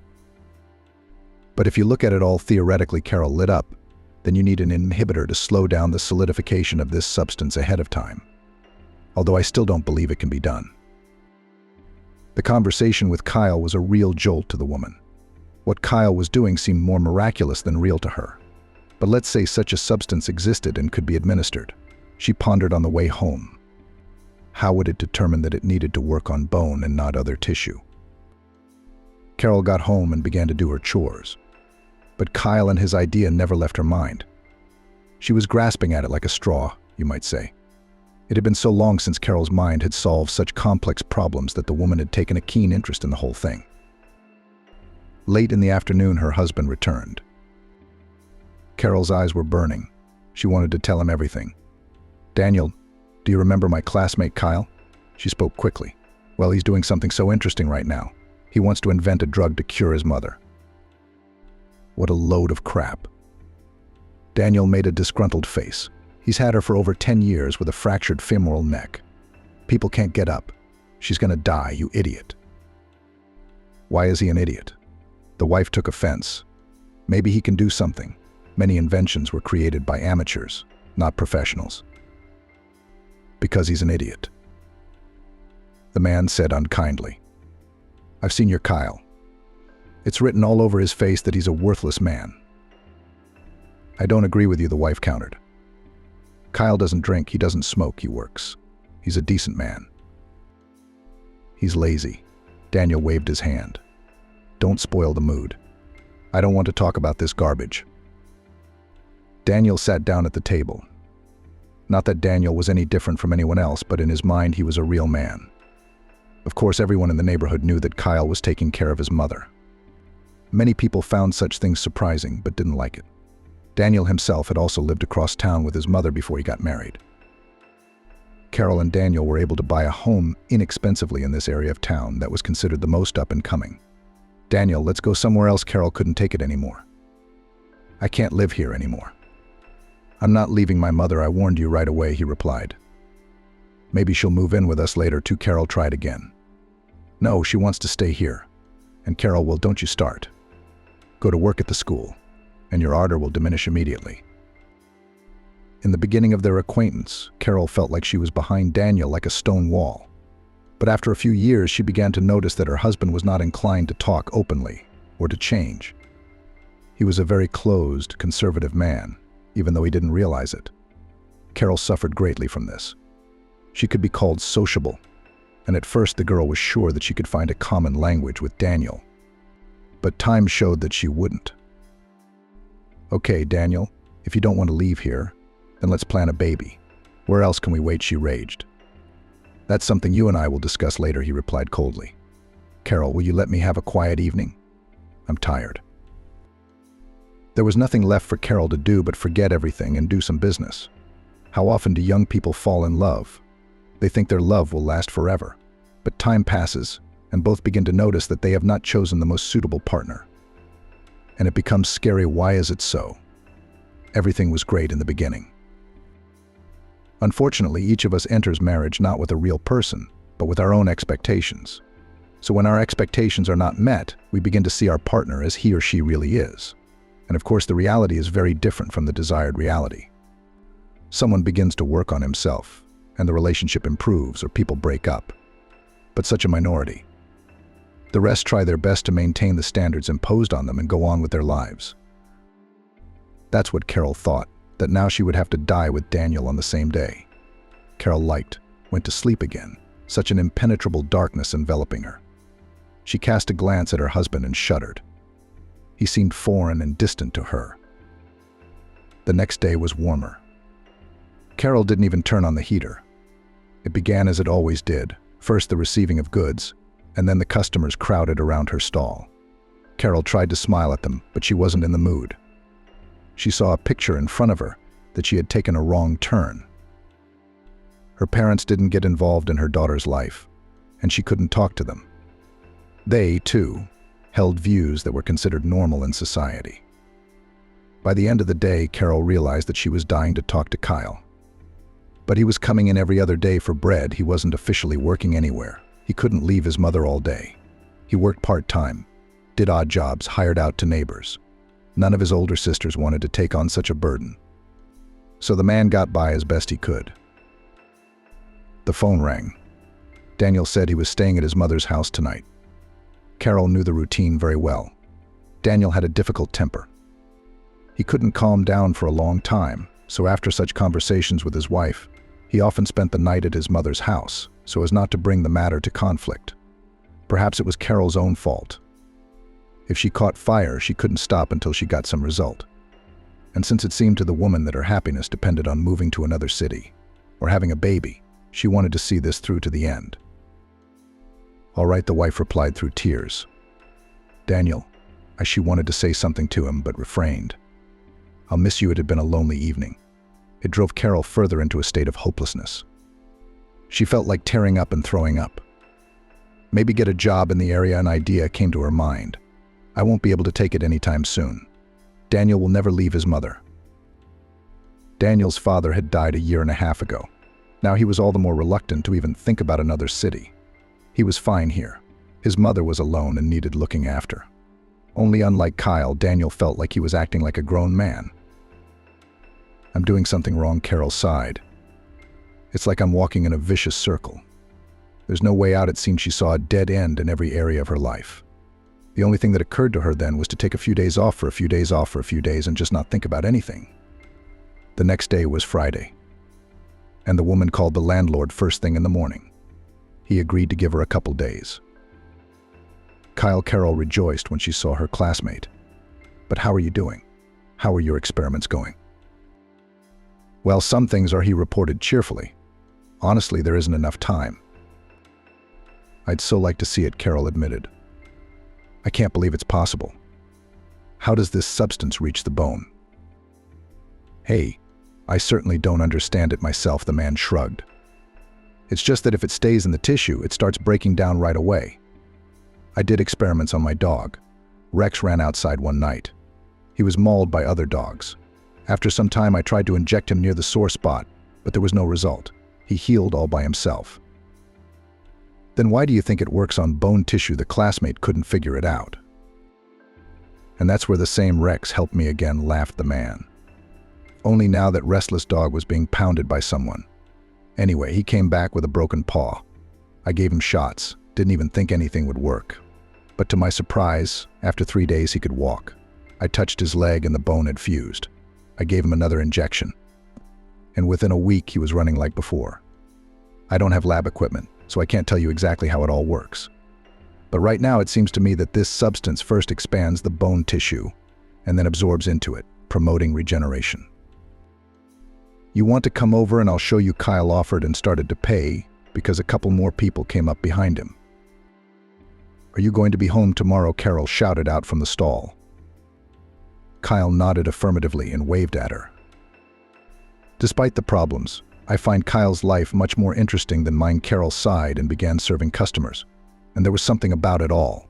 Perhaps Carol's passion for scientific knowledge, an interest in learning something new. But she did go to Kyle's house the next day. Carol talked to her classmate's mother. She had seen her years ago, and it was obvious now how much the woman was suffering. Kyle dressed her, taking her for a walk outside. "So, shall we go see it?" He winked cheerfully at his guest.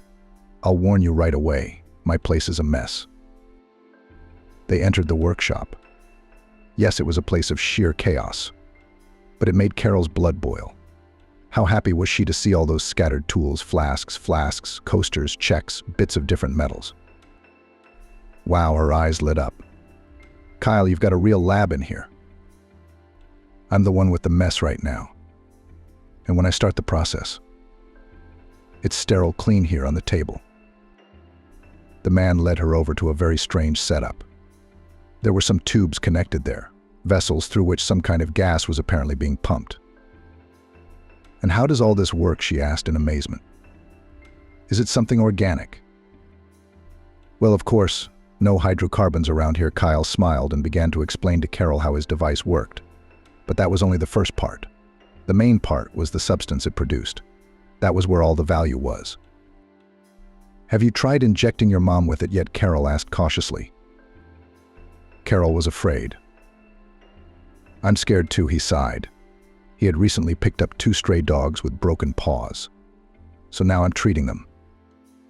Wow, caught her guest's breath. It's working. She kept her eyes on her host. Yes, he sighed. But I want to add one more component. My intuition tells me the effectiveness might increase that way. Kyle, have you told your mom about your experiments? Carol inquired. She wants to try it, he replied seriously. Mom is already very tired of her disability. I feel very sorry for her, too. Yes, the case is too delicate. There are great risks. Little chance of anything? Maybe such a drug would work for dogs, but not for humans, sighed a classmate. That's the problem, Kyle supported her. It's not like I'm a scientist. I don't have that kind of knowledge. Sure, I've reread tons of books, even consulted with some experts. But I can't say out loud that it works. Kyle. Well, if it does work, what then? Curiosity was shared by Carol. But I'm not Henry Ford. I don't have a wife, Clara, who supported him no matter what. And the light saw the world's first automobile, the man sighed. But if it does come out that way, I'll be happy for those people who will have the opportunity to have real bones instead of titanium bones. So what? A lot of handicapped people will walk normally. Carol walked home. She wanted to cry and rejoice at the same time. Why cry? Because people like Kyle never asked for anything from anyone. They were altruistic and tried to bring something to people at the expense of themselves. Well, joy was a natural feeling from the fact that among the heart-centered people were these fools like her classmate. Daniel and his kind would never put such simpletons in line with themselves. It would be beneath their dignity. But it was Kyle, not him, who sought to improve the lives of all mankind. He used his last dime to buy the necessary drugs, assembling rig after rig until he got exactly what he wanted. These are the kind of people who just move science forward. They're real men with pumped-up brains, not bodies. The latter didn't matter much, except for the physical labor. There were many things going through Carol's mind. She, too, wanted to quit everything and do something, to invest her energies, to dream that something would work out, instead of sitting in her stall and being angry at life. Carol was in no mood at all, so she didn't call her husband. She felt a strong resentment toward him. Compared to Kyle, he looked retarded. His outlook on life showed that he didn't have much intelligence in him. She distracted herself with household chores. Her husband came home from work in the evening. He was kind of wooden. Daniel, is something wrong? His wife walked up to him. You look exhausted. Yeah, there was trouble at work today, he tossed off and went into the other room. Carol didn't bother to bother him, but there was pain in her soul again. Daniel seemed like a complete stranger to her. The weekend flew by quickly and Carol went back to work. The morning didn't go well. First, some grandfather got into a fight with her, always telling her that she'd stolen from him. In his opinion, she should have taken half as much bread from him. Grandpa, do I have to add the rest of you out of my own pocket? Carol answered him. You're smoking everyone here, yelled an old man outside the stall. Whatever price you want, that's what you charge. Old age is no fun, said an elderly woman nearby. It takes away everything, even your mind. The grandfather kept yelling, threatening to report him to the police when the saleswoman stopped paying attention to him. Hello, Carol, the longtime acquaintance approached the stall with a wry smile. She had no idea how much Carol hated her, and the feeling was mutual. Hello, Lucy. the woman replied calmly. As always, she did not want to prolong the conversation. She and Lucy had once worked together at the school. The latter stayed there, worked her way up to head teacher, and thought she had become a celestial. Well, since Carol was openly opposed to the school system, she was laughed at by the likes of Lucy. They made a good profit at the school, with some of the curtain money going into their pockets. And the rates for expensive gifts were set at the beginning of the school year. I heard you and Daniel divorced. Lucy lowered her voice. Why were they so out of character? What the hell is that? Carol's eyes flashed. We're fine, we're still together. But that chick he keeps driving around in his car is nothing like you. Lucy laughed out loud. I heard it was someone from his work.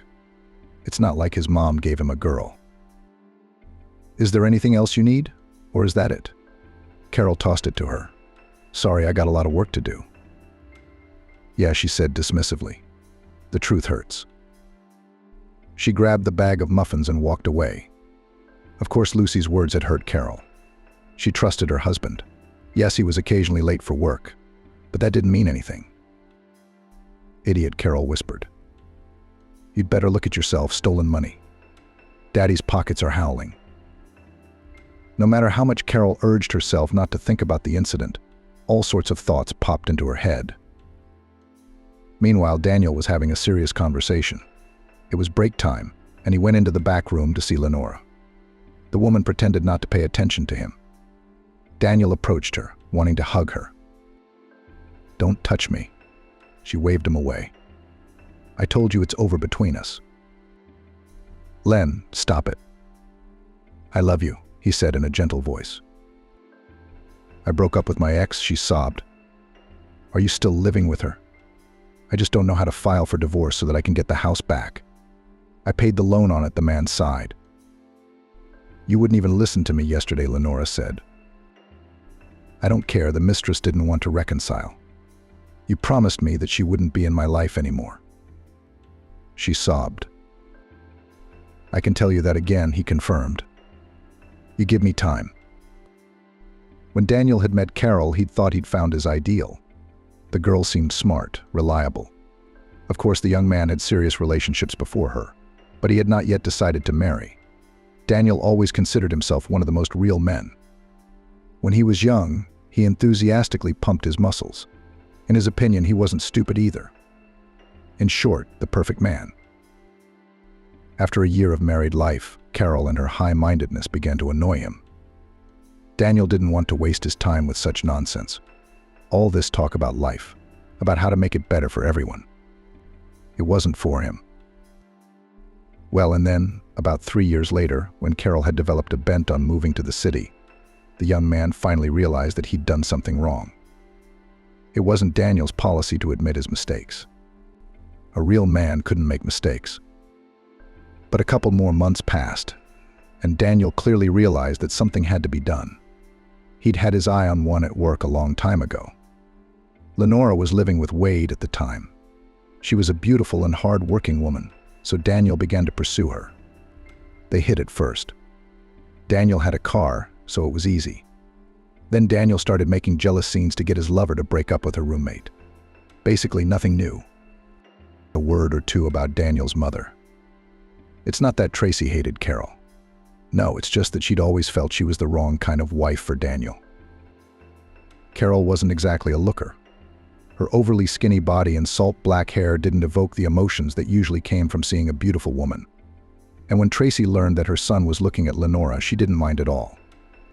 Carol's fate had been decided behind her back. She'd hoped she and her husband would go to the big city and have children. Lenora clung to her lover, wanting certainty. And for that, Daniel had to go through with the divorce. The sooner the better. The man himself couldn't stand his wife anymore either. She had become repugnant to him. Daniel, in the evening, Carol came up to him and said, I want to talk to you. She was very worried. Not tonight, he objected immediately. Carol, may I? Did you get any sleep tonight? I still can't get over last night. Daniel. I can't take it anymore, she shouted. You're not paying attention to me. What's the matter? It's nothing, he threw coldly. I'm tired. It's not like I'm a robot.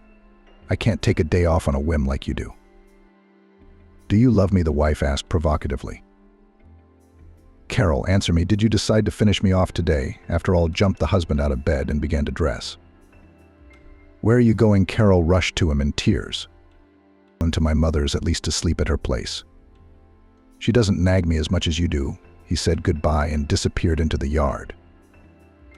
During the night, Carol was restless. The next day in the evening, she decided to drive to her husband's work. She waited till morning. It was gray, unkind. The work was hard. There weren't many people because it was raining. Carol closed her stall and hailed a cab. She tangled herself in her raincoat and waited. Daniel worked until 6. His wife waited for him, stood nearby and watched as her husband came out of the gate, followed by some strange woman. She sat in the front seat and began kissing him passionately. Carol couldn't move. She sat down and cried loudly. The car had long since left and she still couldn't get up. "Daniel," she called her husband an hour later, "we need to have a serious talk with you. I've seen you. So stop making a fool of me." Her husband was silent, disconnecting the phone. Carol tried many more times to dial him, but he blocked her number. "Bastard," Carol screamed. "What a coward you turned out to be. You've never been a real man, only lip service, just shaking your muscles senselessly." Carol was exhausted that night. She hadn't slept much the night before to do anything about it. She took a sedative, fell asleep. She woke up to the phone ringing, her alarm clock going off. She could barely get up. No sooner had she opened her stall than Kyle came rushing toward her on his bike. He looked very excited. "Carol, I did it," he said. "I gave Mom her first shot, and she's feeling better." "Congratulations," she said dryly. She was in so much pain she didn't want to see anyone. "Did something happen to you?" Carol's classmate tossed his bike. "It's nothing much," she said through tears. "It's just that I'm going to be filing for divorce." "Did you and Daniel have a fight?" As if he wanted to be supportive of his friend. "Carol, I can help you with that." "Kyle? With what?" She covered her face with her hands. "Will you make me forget that he has a mistress and that he cheated on me?" "Here you go. Give this to your mom." She held out some buns in a bag. "Come over tonight after work," Kyle suggested. "You need a detached look at all this." Carol didn't say anything back to him, shrugging her shoulders. She just wanted to stop living at that moment. Daniel still didn't answer either. Carol called her parents, explaining everything to them. "Carol, get your things and come and visit us," her mother told her immediately. "How I didn't want your Daniel. He thought too highly of himself." And so he was. Not a man, but a wimp. Can't even admit his betrayal. And Daniel was actually very nervous. That was the real reason he hadn't filed for divorce yet. He didn't want to be seen as a scumbag in other people's eyes. But how to frame his wife? He hadn't figured it out until now. Now everyone would know he had a mistress. At work, they'd somehow managed to keep it quiet until the last moment. Daniel's mother had made up a legend that Lenora was a distant relative of theirs. And so Daniel often gave her a ride home. They never took liberties in public at the warehouse, and they rarely spoke at all. So from this side, Daniel looked like a decent family man and took care of his relatives. Tracy was often late for work. Then the three of them would drive home. Daniel swore the last words at Carol to himself. He really didn't want the gossip. Everything was going according to plan. His mother had promised to help him get rid of his wife. Carol seemed to feel her husband cursing her. She walked toward the house, but then abruptly turned around and headed to visit Kyle. Carol greeted her classmate's mother cheerfully. "It's so good to see you." The guest froze in place. She couldn't believe her eyes. No, Lenora wasn't walking yet, but she looked much better. "Can you imagine? The pains are gone," she reported contentedly. "I was so scared, and Kyle was too. Carol, but what have I got to lose? 5 more years of being in a wheelchair and then going to the other side of the world. I'm still afraid to believe in that miracle." Carol and Kyle walked to the workshop. The man sat down in a chair. He was overwhelmed with emotion. Such joy that he couldn't even express it. "Carol, I consulted someone," Kyle began.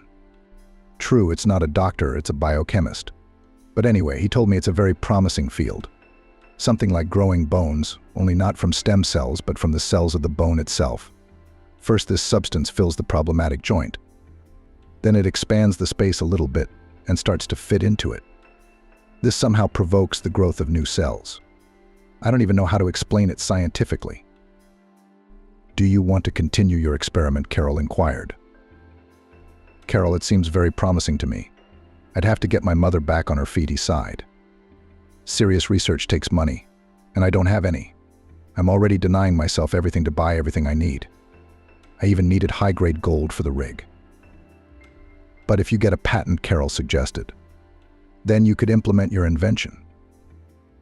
"Who's going to give it to me? That takes serious research, not knee-jerk like mine. If I could find sponsors. But in our city it is simply impossible. We either have beggars like me, or businessmen in the market. And these comrades are not interested in their future anyway. They don't even want a better life for their children. They live for one day, just to make more money." And yet Carol had the feeling that something would change. She returned home in high spirits. She felt like her life was making sense to her now. Carol was eager to study with Kyle, and the first thing she wanted to do was contact someone at her institute for advice. One faculty member she had once been good friends with, but that would come later. For now, the woman needed to pack her things and move in with her parents. Carol saw that her husband wasn't home. She rushed into one of the rooms and started packing her bags. The pain came over her again, and she dropped everything and lay down on the bed to calm down. Then she heard a noise.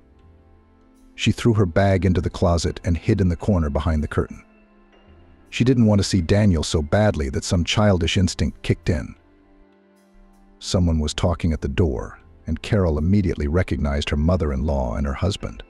"Just throw my jewelry in her drawer," Tracy was saying. "And then I'll file a police report. Let them know I suspect her. Your wife turned out to be a thief.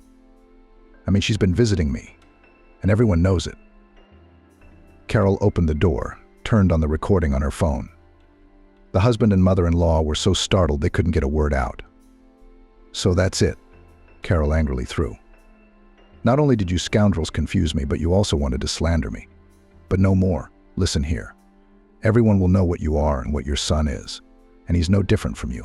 He's a bastard like you." "Shut your mouth," Daniel lunged at her. "I'll have you now," he swung around. "Everything that happens here is seen by Kyle on his phone. He bugged me." Carol made up a story as she went along. "So any movement you make and the police will be right there." Daniel ran out of the house, followed by his mother. Carol, of course, hadn't heard that Tracy wasn't going to have her son share the house with her, as that was a topic they had discussed before the jewelry was planted. Her mother-in-law's jewelry would become a tool for their blackmail.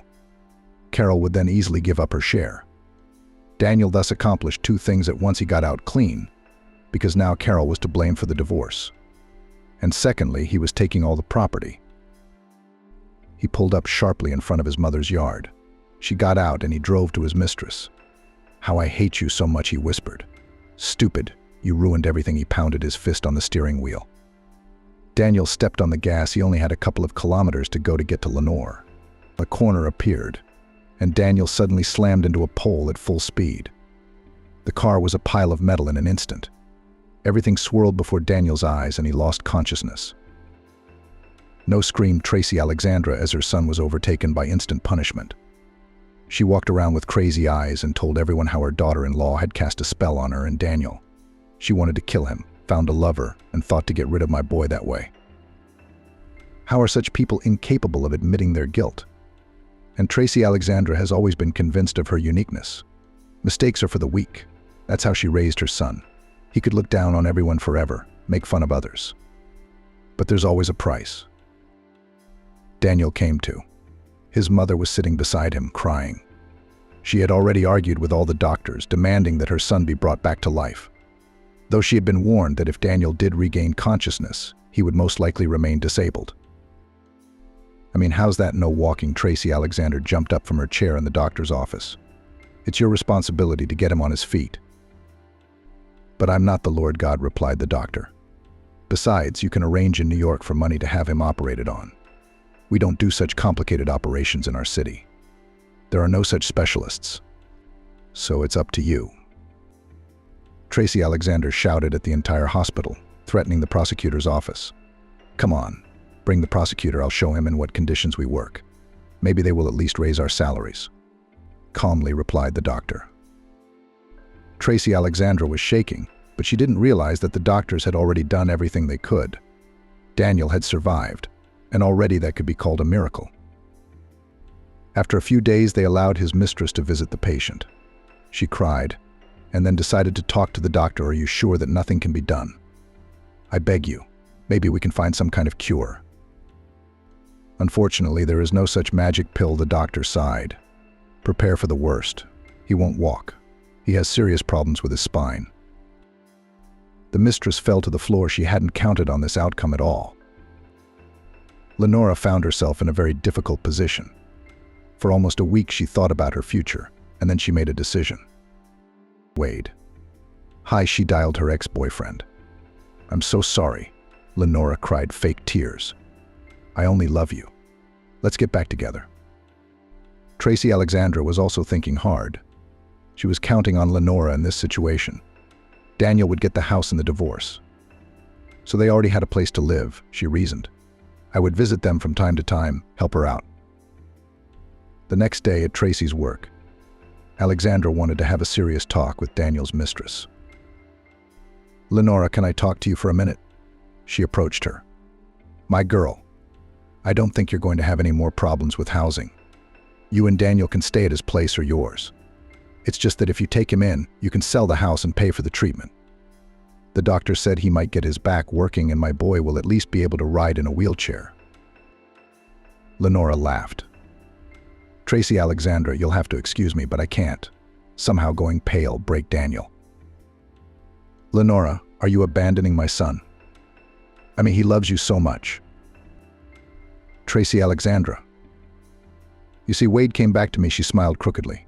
"So we're living together now." "You took him back," Tracy Alexandra whispered. "Lenora, how could you do that? And my boy?" She sobbed. But Lenora wasn't about to change her plans. As long as Daniel had been healthy, everything had been fine. But now that he was an invalid, why would she want to ruin her life? Loving someone else is important, of course. But you can't love yourself any less. It's always me that comes first for people like Lenora. It was very hard for Tracy Alexandra to admit defeat. Things had spiraled so fast she'd forgotten all about her sister-in-law. But it was getting to her.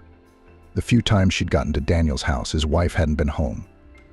What am I going to tell her? Tracy Alexandra was working out a plan in her head. It's not like she's going to listen to me. I have to come up with something so she can't say no to me.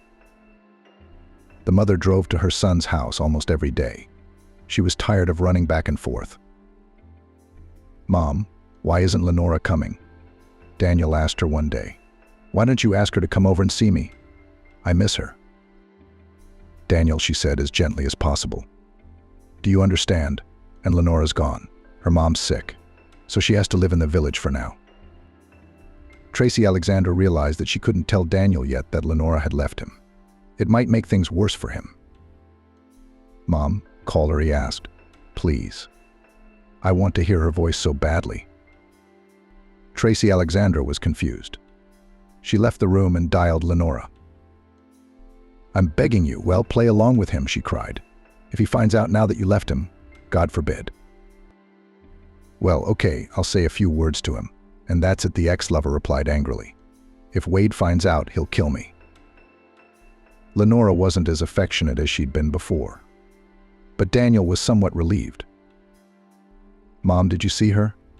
His face turned contemptuous. "I don't even want to bring her up, but we need to settle on a house. I think I'll be divorced easily now. I'll probably recover for another 6 months, and then I'll go back to work." My mother didn't say anything. She knew that it would be impossible to realize all his dreams. "Okay, I'll talk to her," she sighed. "Daniel, let's talk about this later, after you've been discharged." Tracy Alexandra urgently needed to get Carol back. Hanging her disabled son around her neck was not for her. In words alone, Tracy Alexandra could be the perfect mother, but spending the rest of her old age caring for a sick person was too much. Carol was screaming all over the house. She couldn't take it anymore. She'd never met such mean people before. She was putting her things in a bag. In fact, Carol was in such an agitated state that she could not control herself. Finally, her hysteria ended and tears were shed. After that, the woman felt lighter. "I hate it," she whispered. Carol carried some bags outside and hailed a cab. Her mother had already called several times. She was frantically worried about her daughter. No sooner had Carol laid out her things than she was called. "Yes," she said angrily. She had no time to talk. The phone interrogated her first and last name. "Your husband was in an accident?" She was suddenly informed. "He's in intensive care. The chances are slim." Carol was numb. She couldn't even believe what she was hearing at first. "Mom, he was in an accident," she said quietly, and rushed over to her. Of course, Carol was very angry with Daniel, but she didn't wish him dead. "Are you going to go to him?" Mom asked. Her daughter immediately shook her head negatively. "Mom, what's the point of all this? He doesn't love me. He has a mistress. Let her worry about him." Carol wiped away her tears. Be that as it may, Carol still wanted to visit her husband, but she held herself in check. Why? She was talking to someone in her head. If he doesn't want me, she still had feelings for Daniel, and Carol couldn't hide it. But in the situation they were all in, her coming would have looked just plain stupid even in her own eyes. She had to deal with her feelings on her own. Still, she'd talked to Daniel's doctor. She drove to the hospital early one morning before work. "He'll remain disabled," the doctor said. "How's the verdict?" "Unfortunately, there is serious damage to his spine." Since Carol now lived far from where she worked, she, like many in her town, rode her bicycle. Kyle rode up to her. "Carol, come see us if you can. Really need your advice, Carol. Daniel's been in an accident." She couldn't stand it and cried. "He's going to be an invalid now." "You're going back to him now?" Consternation showed on Kyle's face. Carol noticed how his voice trembled. "No," she shook her head negatively. "He has another woman, and he doesn't care about me at all." The man picked up the bread and pastries and went about his business. Carol watched him go. Yes, the old jacket Kyle seemed to have worn as a teenager, the shoes with holes in them. As a classmate had told her, he didn't spend the money from his mother's pension, and that's what they lived on. And whatever he managed to earn or sell, he put into his rig. "Why is that?" Carol sighed. "Those who live only for themselves prosper, and those who do their best for others are dragging out a miserable existence in poverty like this." Despite the pain, Carol decided to go out and accept her friend's invitation. It had been almost 2 weeks since Kyle had first administered the medicine to her mother. They hadn't seen each other much since then. Kyle said he had been very busy with work the whole time. Carol walked into her friend's house. He was smiling. It was obvious that he knew about something, and the guests obviously had no idea about it. The woman entered the room and froze in place. Standing by the window was Kyle's mother on crutches. "God, how is this possible?" she whispered. "Come out." Kyle walked toward her. Amber Adams demonstrated a few tentative steps. Carol looked at Kyle in bewilderment. Is this a joke? She was overwhelmed with emotion. "Kyle, you can't believe it." "It's true." He walked over to his mother and hugged her. "Well, I'll tell you honestly, if Mom recovers, we'll certainly lose something." He laughed. "But I'm willing to work and compensate Mom for her pension. I'll go to work myself. If I move normally right away," the woman replied. "For so many years, I don't want to sit any longer." The young people chatted till nearly 3 o'clock. This event was a big deal to both of them. Then Kyle walked Carol home. Or rather, they rode their bikes home together.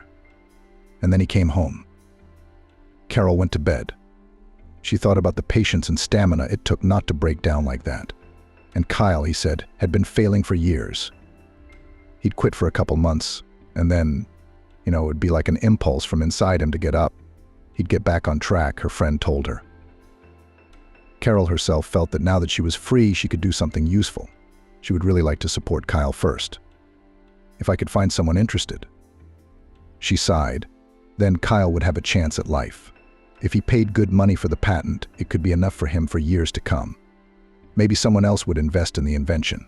He had so many ideas. But again, it all came down to finances.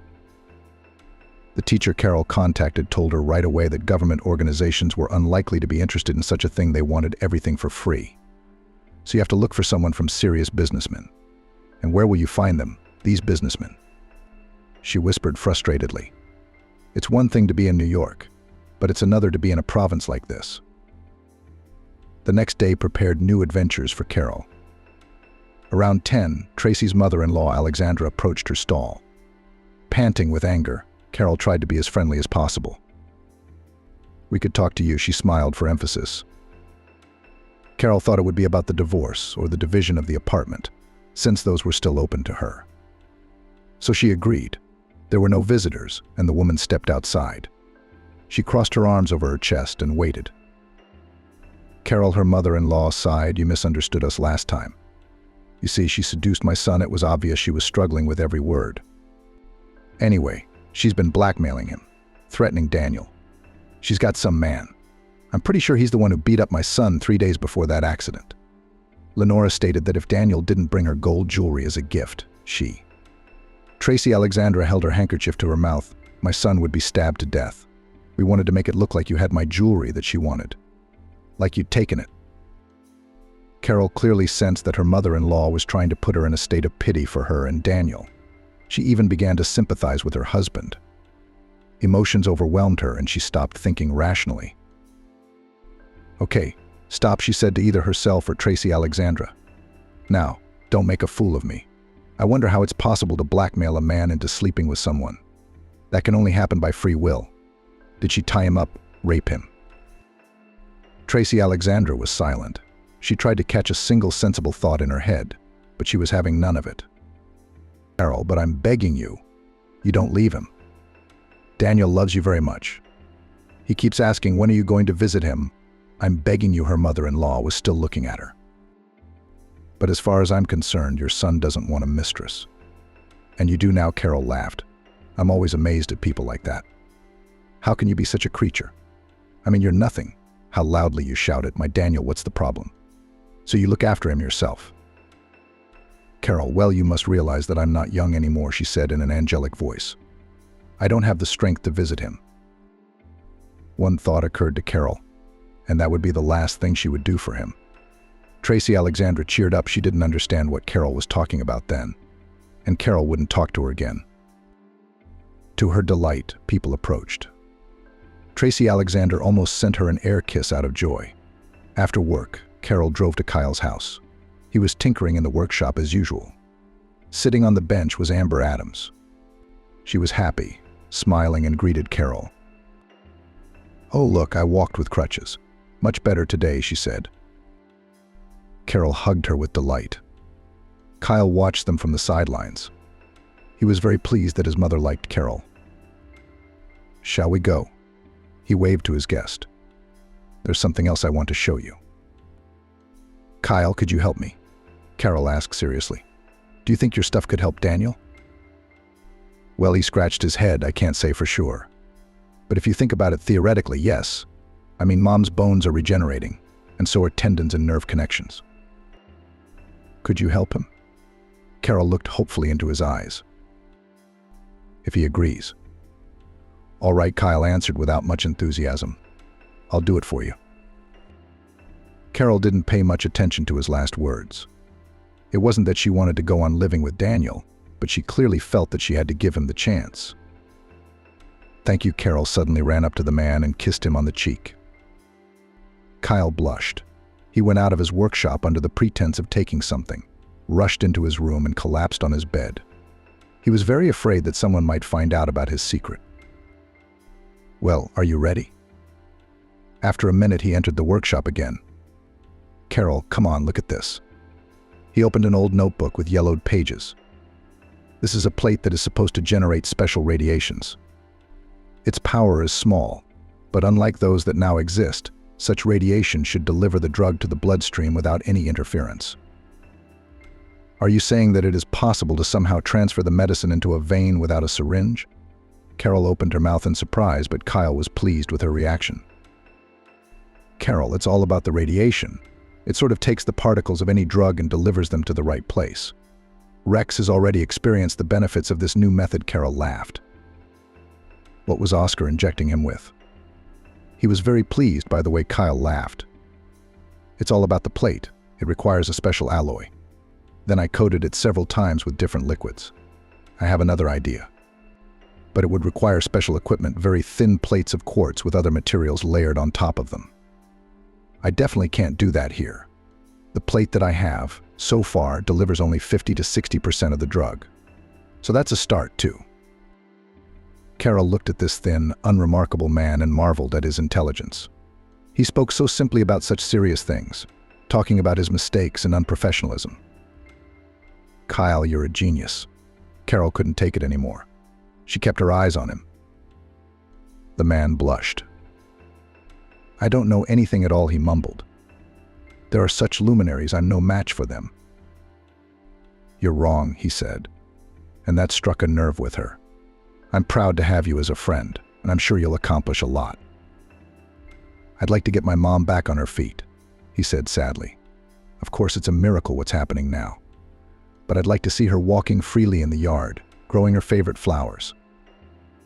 Kyle, I want to get her something. Carol's eyes lit up. I'll bring her some seedlings and some flower seeds.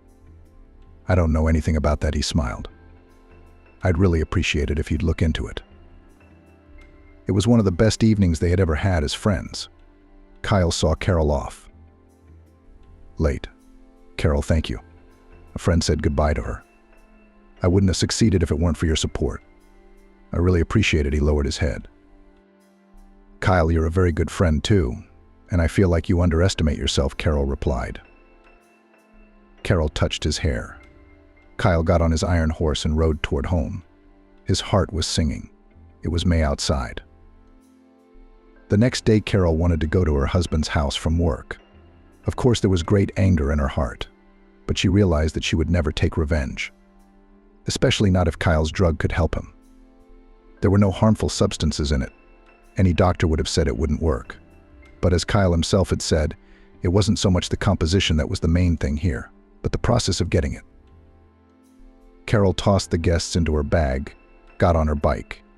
She didn't know how she was going to talk to Daniel, or even if the dialogue would take place.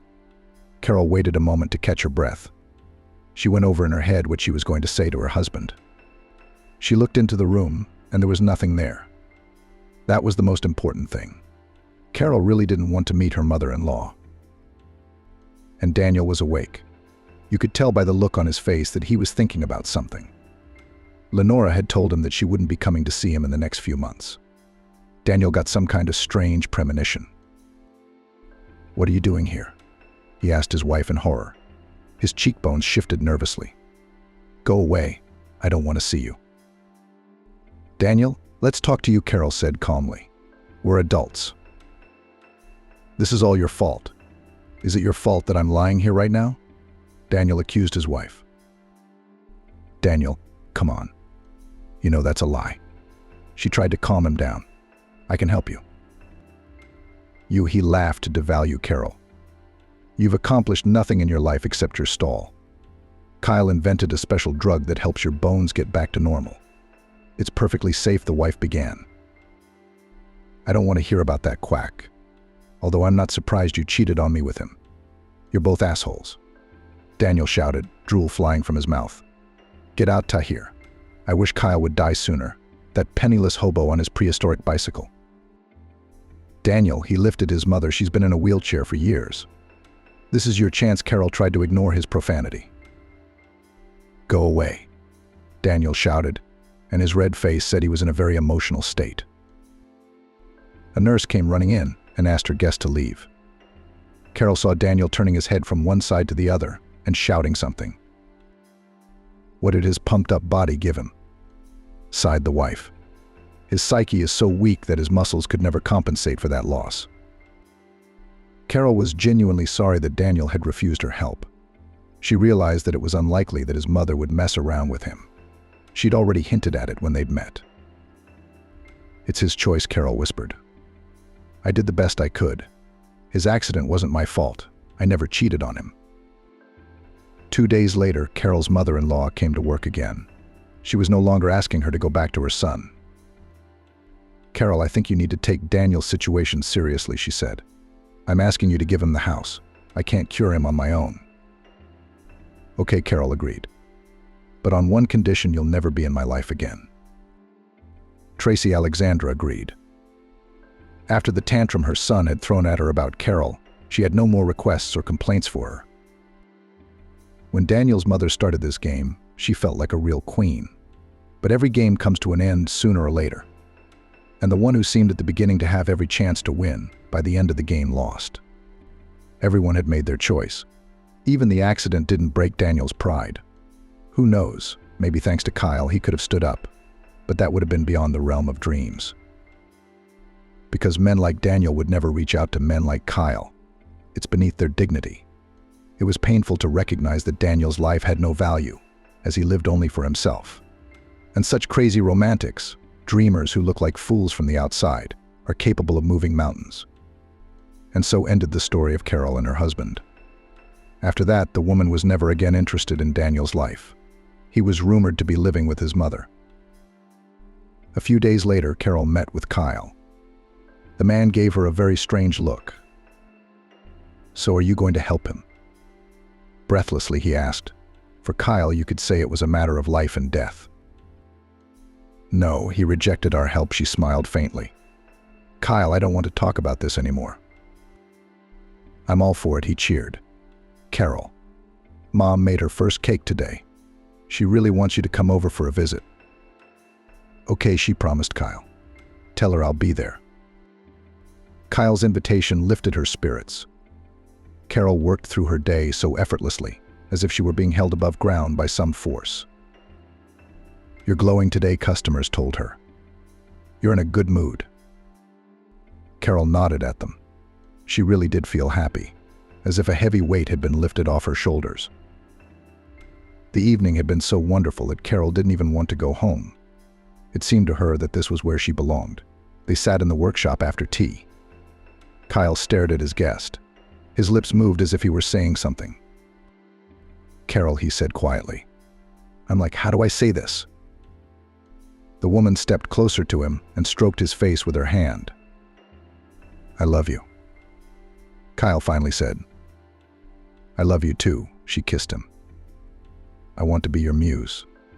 The woman whispered, "We'll do everything together. I'll help you with everything." "Thank you," he touched her hair. "Carol, I'm as lucky as Rex. I'll have not only a wife, but a friend and a companion."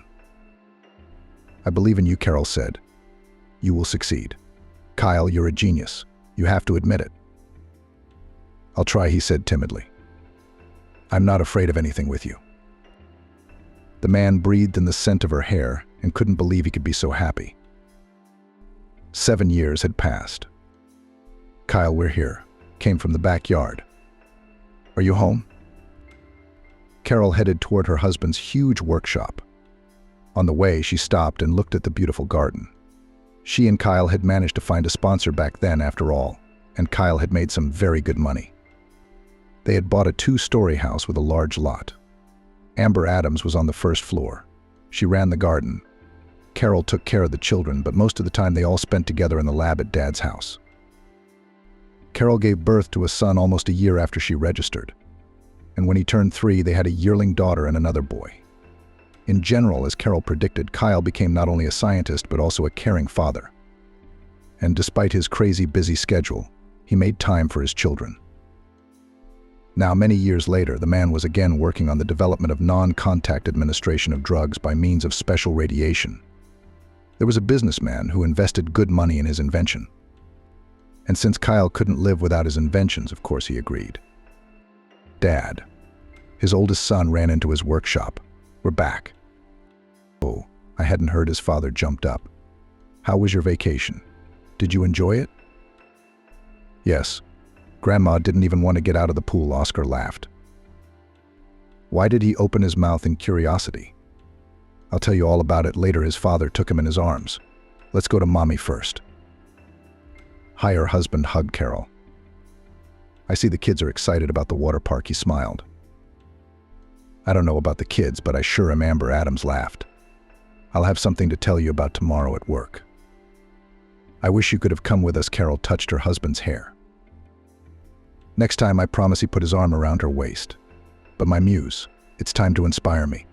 Mom, there's something we need to discuss in the workshop. Could you watch the kids for half an hour? I promise I'll tell you all about it tonight. He smiled as the kids puffed up their cheeks. Amber Adams stared after them. She couldn't even believe that almost 7 years ago she'd been practically unconscious. And now, thanks to her son, she could not only live a full life but make up for lost time. Go to the bank and get a loan for me, she was numbed by her mother-in-law's words. Eric is probably not that bad, he grumbled to himself. Jean froze on the doorstep of her son's apartment. Eric had been traveling for a week and had asked his mother to stop by, pick up some important documents, scan them, and send them to him. If his wife Madison had been home, he wouldn't have disturbed Jean. But Madison had gone to visit Betty's mother, whom she hadn't seen in years. Even for her daughter's wedding, Betty couldn't attend because of the predictions. Later, Betty's condition improved, but she still had a lot of time on her hands. Then her son got sick, then one thing, another. And time went by. Betty wasn't young, but she still wanted to see her daughter, who'd been living in another city for a long time. So Madison went to visit her while her husband was away on business and her son was at camp. The young woman had plenty of time to be with her relative. Forgot, damn it, he grinned. Completely slipped my mind. Slipped out, he grinned. I've been working too hard. It's a nightmare. I was going to call Madison. It slipped out that she wasn't home either. Pick it up, scan it, and mail it to me. If it's not too much trouble. I'm sorry I had to bother you like this. I didn't expect this myself. It wasn't hard for Jean to help her son. Eric has always been, is, and will always be the most important thing in a woman's life. The meaning of her existence, not otherwise, because Jean had no one else but her son. She separated from her husband when Eric was very young and has not seen him since. The husband, of course, did not pay alimony and was not interested in his son's life, which, however, was more of a plus than a minus. Jean really did not want her husband to participate in the upbringing of her boy. She was afraid that Eric would follow in his father's footsteps and grow up to be the same irresponsible and lazy freak. But fortunately, this did not happen. Eric was very sensitive and attentive, grew up a normal, kind guy, did not grab stars from the sky, but did not sit idly by. True, he couldn't get into the university, he didn't have enough points. And Jin had no money for her son's education, and there was nowhere to get it from. Eric was not too upset about it. He reassured his mother it's nothing. He grinned when Jean, almost crying, apologized to her son. The woman was ashamed that all her life she had lived almost in poverty, working 3 jobs and not seeing the light of day, and still could not give her son all the best. She didn't even have money for paid education, not to mention real estate and other things available only to the children of the rich. For someone like Eric, they were a pipe dream. But unlike his mother, he was never discouraged. Poverty didn't bother him at all. Small is not small, he used to say. And about education, Eric considered it pointless. Mom, but who sits in these universities now? He pondered, convincing Jean. Who needs it? You're right, only rich kids have time to sit around for 5 years. I, for example, do not have such time. And I'm not interested in it. After school, Eric went straight to work. He was not taken into the army for health reasons, and it was as if a stone had fallen from Jean's shoulders. Thank God, son. I was so worried, she wailed. What else could she do? Her only son, her own blood. And there would never be another. And no one could bring him back if anything happened. Until then, Eric's fate was quite favorable, which could not but please his mother. Eric grew from a bartender to a restaurant manager and began to receive a fairly decent salary. As soon as his career became certain, Eric thought about starting a family, which caused a storm of emotions and worries in Jean. The future daughter-in-law did not impress the woman properly. Why do you need a country girl, son? Her mother wailed when Eric walked his Madison home after the formal family dinner. She's even younger than you, and she doesn't even know where she came from. I don't know what kind of person she is. In short, she's kind of suspicious. At least that's what I thought. Mom, I didn't grow up in a palace. Either Eric laughed, surprised that his mother was so concerned about Madison's background. And we got the apartment from my grandmother. Just lucky. We were born here. And she's a long way from the metropolis. But that doesn't mean she's any worse than you or me. We have something in common: poverty. Madison is very hardworking and strives for a better life. I'm sure she and I will have a strong family." Eric met his future wife in the same restaurant where he worked. Madison immediately appealed to him. Such a purposeful and active girl could not remain without the attention of the young manager. Therefore, their relationship developed rapidly, as far as possible. This could not help but embarrass Jean, who was shocked when her son told her that he had known Madison for only a few months. "So, you're going to marry her already?" she exclaimed. "You've known a girl for a week and you're ready to drag her to the registry office? You should at least find out who her parents are, what they're like. What if they're alcoholics or worse? I'll have good grandchildren, I can't tell you that. I've dreamed of grandchildren like that my whole life." Madison didn't like to talk about her family. Every time Eric tried to start a conversation about it, she changed the subject. He understood that there was no telling what she might be going through. After all, he wasn't going to marry her relatives. He was going to marry her. Blinded by love, Eric thought Madison was the perfect girl of his dreams, beautiful, smart, determined.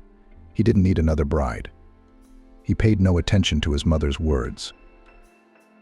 A few weeks after he proposed to Madison, the chief told Eric about his new career prospects.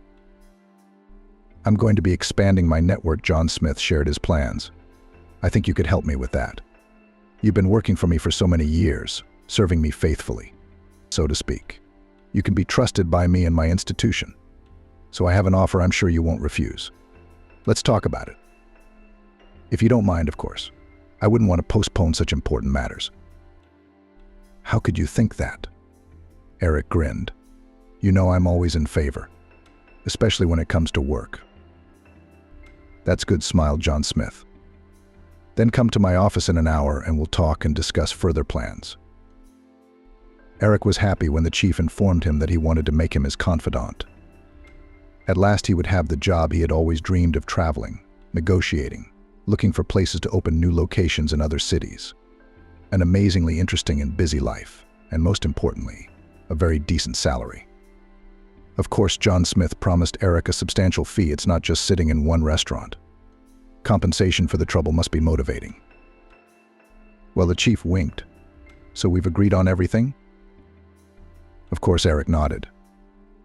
"You have no idea how timely this is."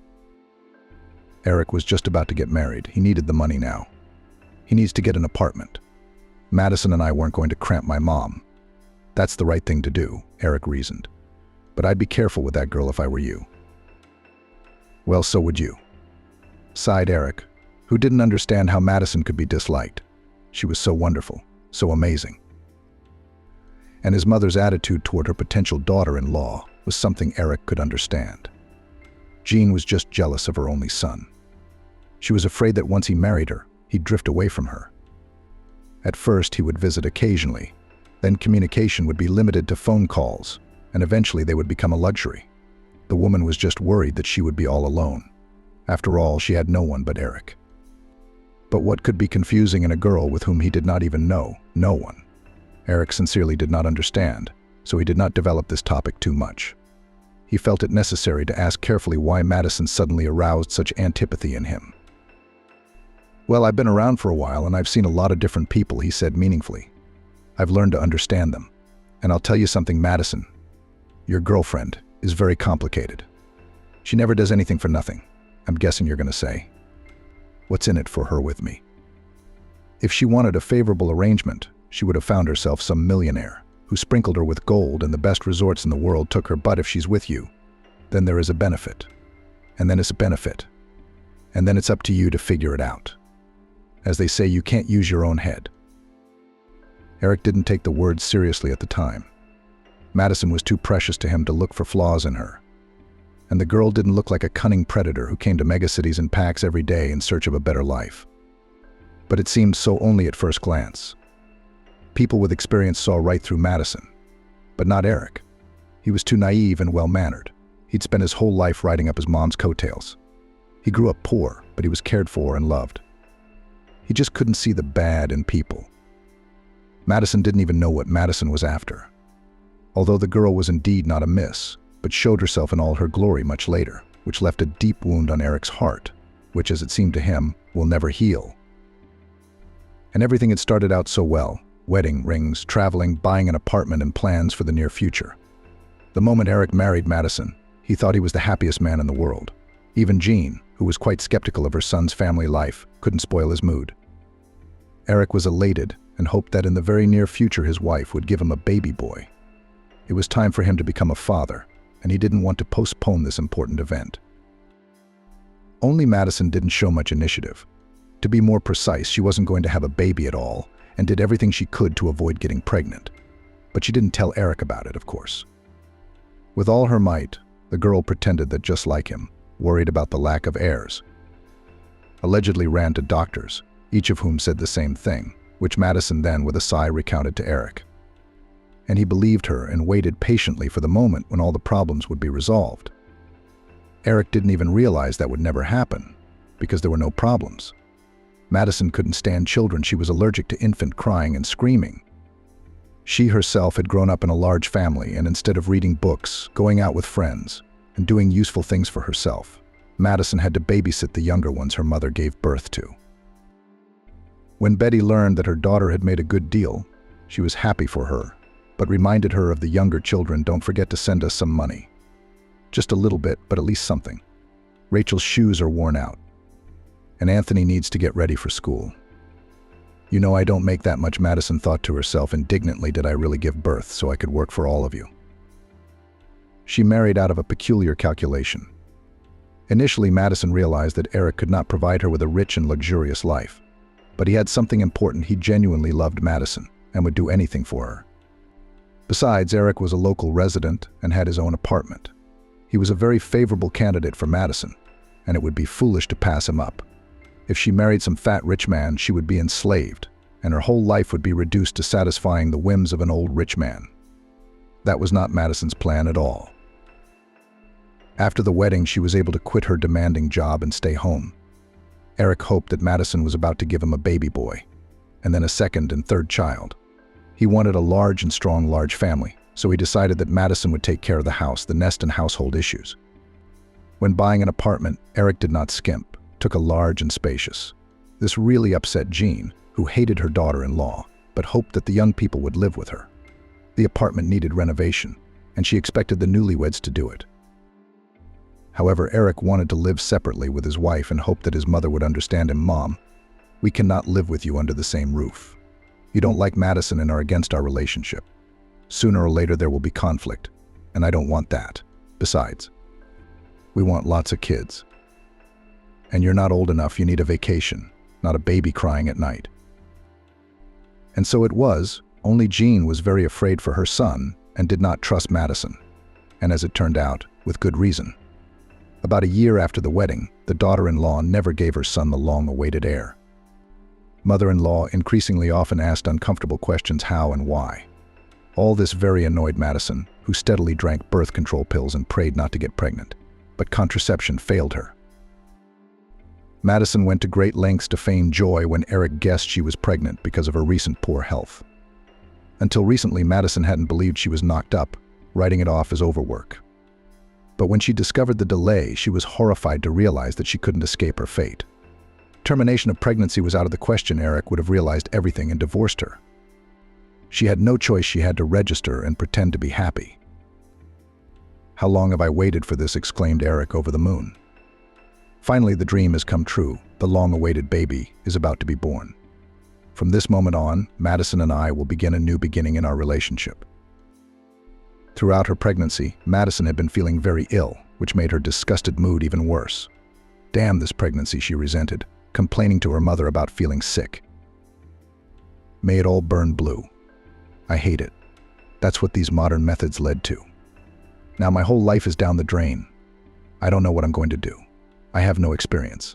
This baby will be born soon, and I'll have to take care of it around the clock." Betty was horrified by her daughter's words. She hoped that these emotions were temporary and would pass soon. "Are you out of your mind, Madison?" she wailed. "Children, this is happiness. And there's no escape.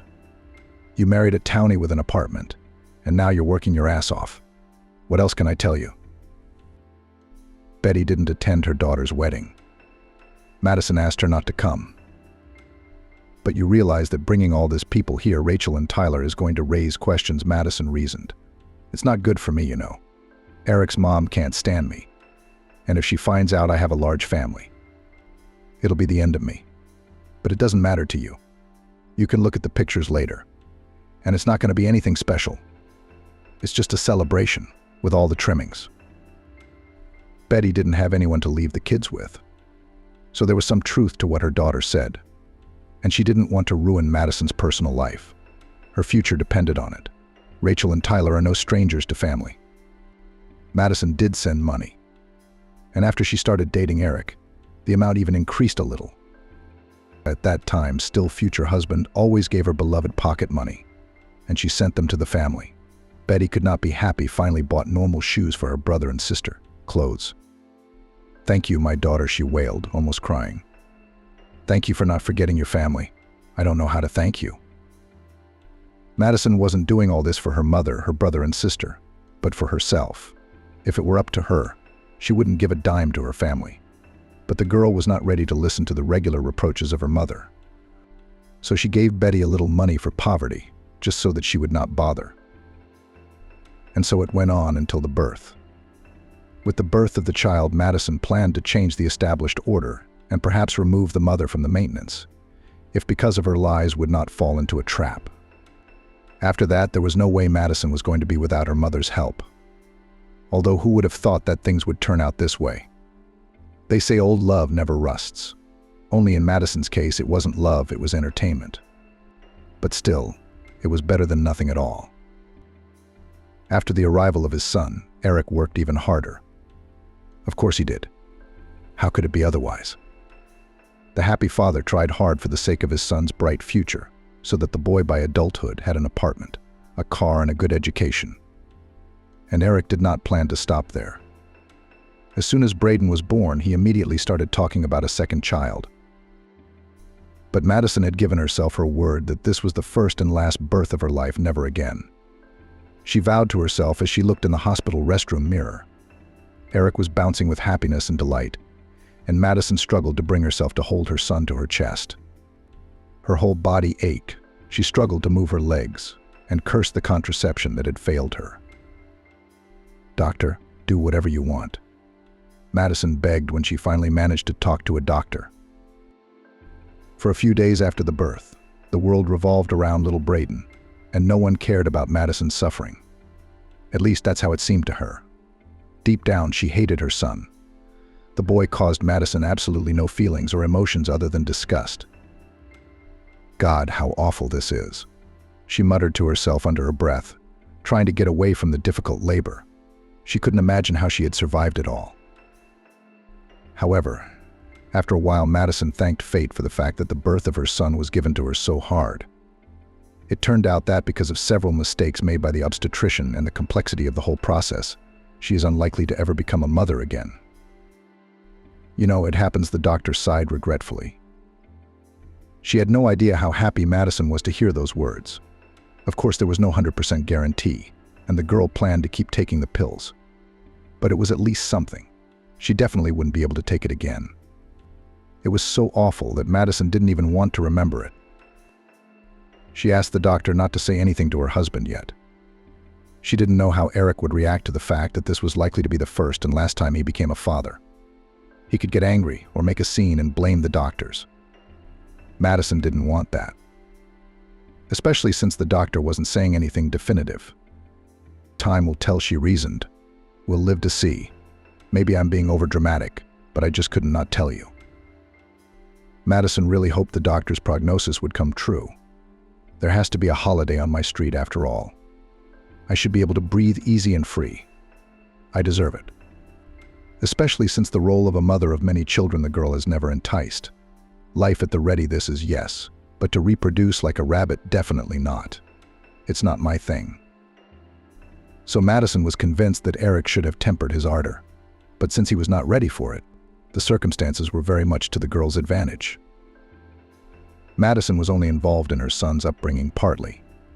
To throw off her shoulders part of the responsibilities, she was even willing to tolerate her mother-in-law, who was genuinely happy about the birth of a grandson and regularly came to help her daughter-in-law with the child. Eric even offered his mother to temporarily move in with them. "Well, why should you travel?" he reasoned, constantly have to travel. And so you get up and do as much as you like. Why not? Especially since your relationship with Madison seems to be on the mend.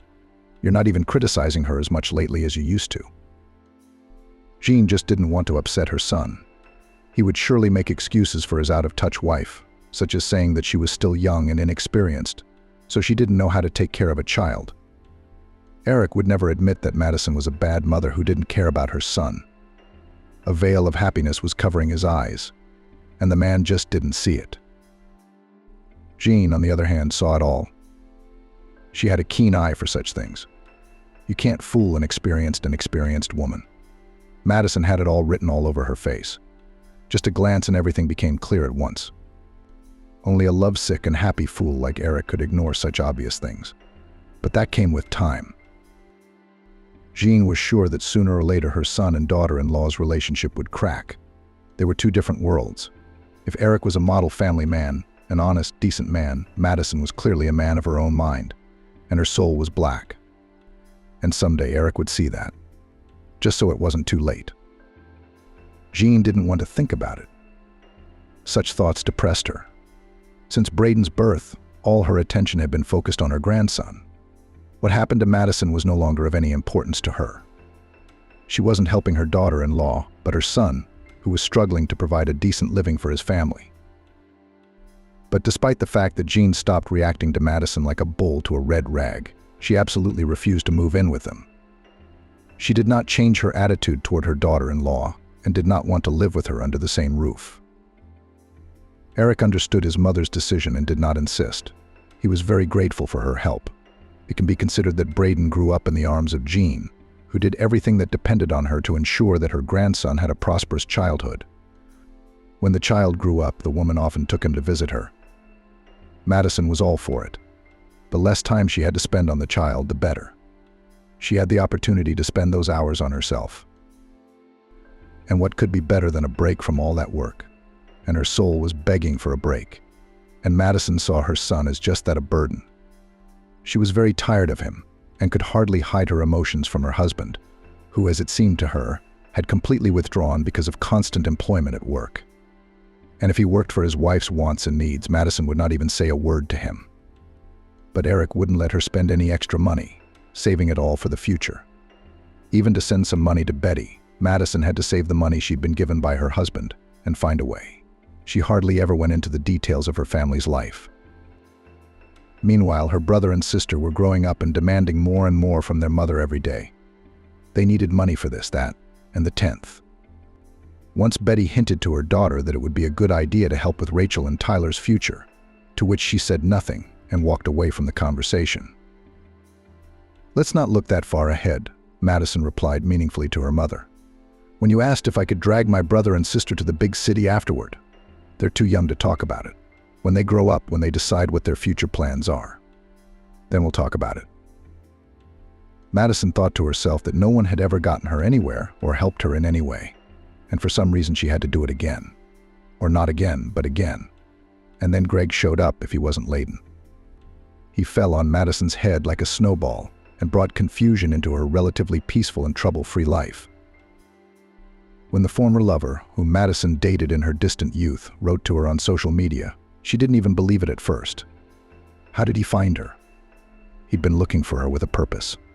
Recently, Greg more and more often remembered his first love.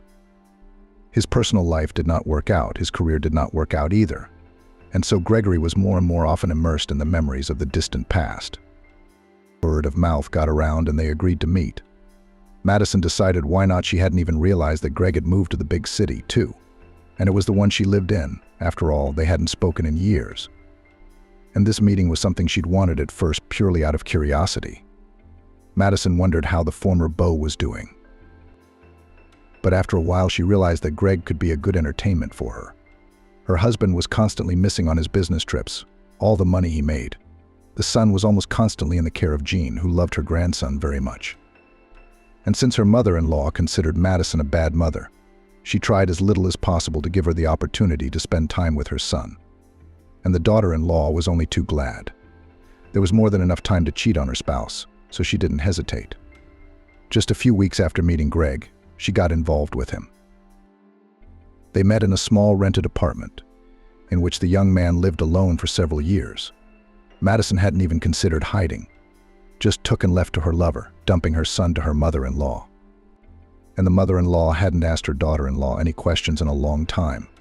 Yes, and suspicions of Madison's behavior would not have caused Jean, if at some point daughter-in-law did not cross the line. "When are you going to invite me to your house?" Greg, to whom Madison had foolishly promised to invite him to visit, asked.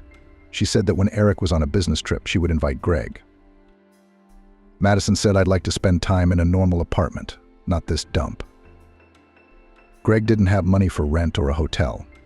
He made an average salary. He lived better than he did in his hometown, but not luxurious. Greg wasn't about to splurge to spend time with a girl he'd once dated behind the garages. It would be too much for him. No amount of love for Madison would make him change his mind. "I'll invite you. I'll definitely invite you," Madison waved him off.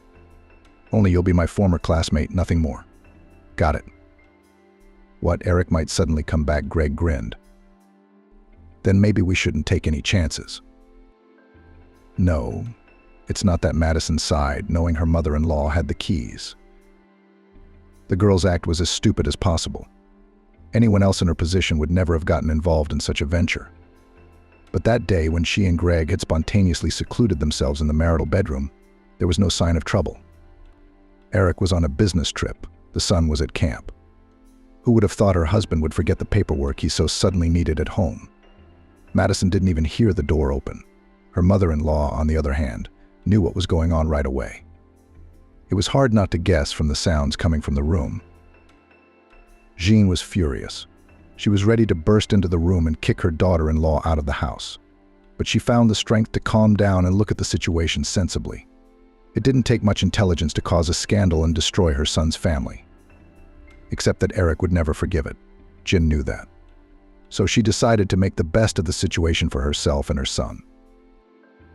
Instead of barging into the room where her daughter-in-law was having fun with her lover, Jean lurked in the kitchen. Madison and Greg would have come here sooner or later anyway. And that's when Jean would have a frank talk with her sister-in-law. It happened faster than the woman would have guessed. No sooner had her mother-in-law made tea than she heard footsteps in the hallway, and a moment later, curses pouring from her sister-in-law's mouth. "Oh, shit," Madison exclaimed when she saw her mother-in-law's boots in the hallway. Damn, disbelievingly forgot I hadn't locked the secret door. That's why Jean was able to open the door with her key. How could I?" Continued Madison's indignation, who was so confused she didn't know what to do next. Her thoughts were confused and she was overwhelmed with shame. The girl walked to the kitchen where her mother-in-law was sitting and drinking tea. Madison could not immediately find the right words to start a conversation. She realized that in the best case she would face a scandal and divorce, and at worst it was scary to imagine what someone like Jean could do for the sake of her son. She will stop at nothing to avenge his suffering. That's why her mother-in-law's proposal sounded unexpected. For a few minutes she speculated about Eric's feelings and what such a situation might lead to. When Greg appeared in the doorway, the mother-in-law demanded that he leave. "You weren't called here," she exclaimed. "No shame, no conscience. Not only are you sleeping with another man's wife, you're interfering in the conversation."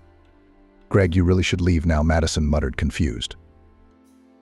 "Wait for me in my room, I'll talk to you in a minute. And then we'll pack up and leave together." The grief-stricken lover had nothing to do but obey. He was no less confused than Madison, because he had not expected it to turn out this way. Greg imagined what problems awaited his friend in life, and he didn't want to be a part of them.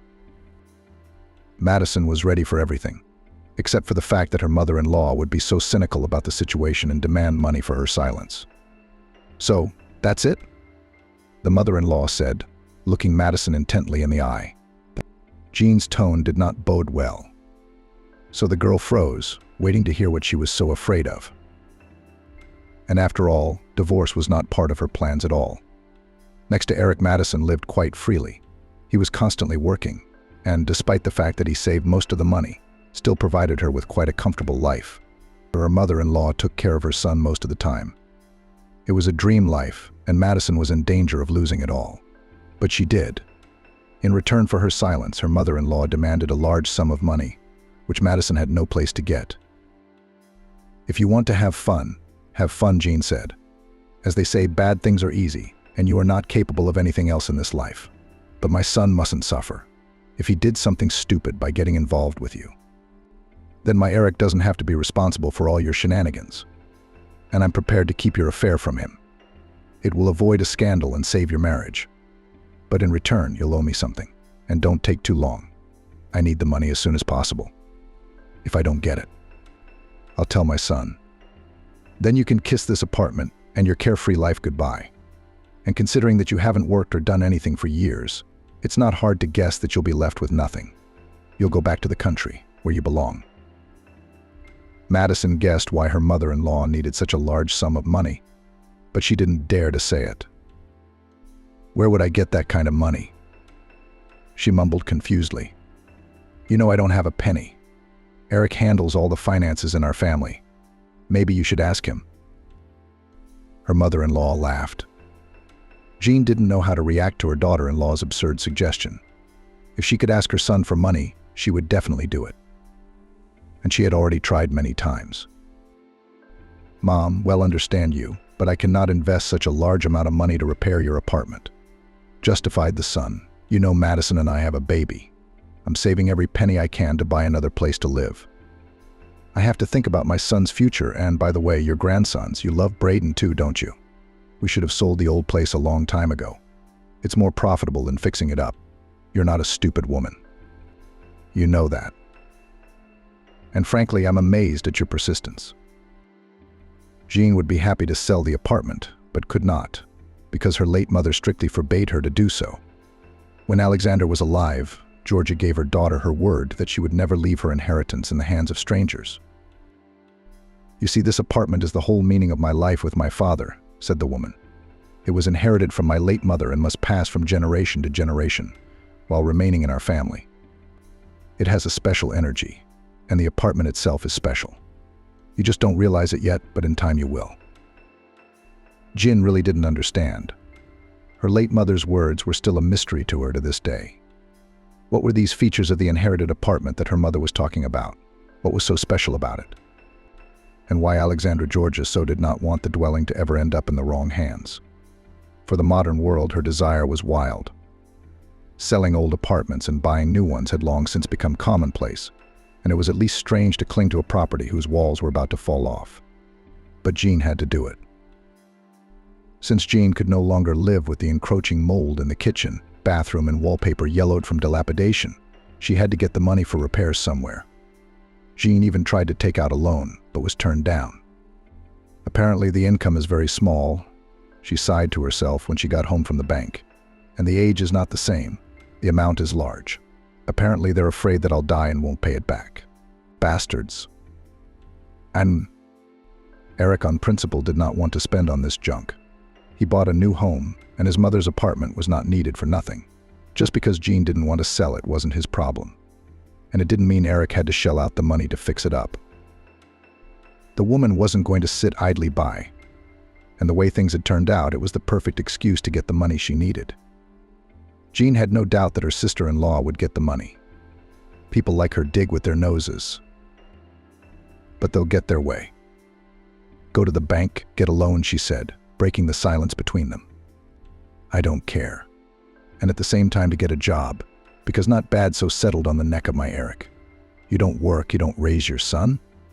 The boy's with me all the time. You will start to do something, if of course you want to keep the family.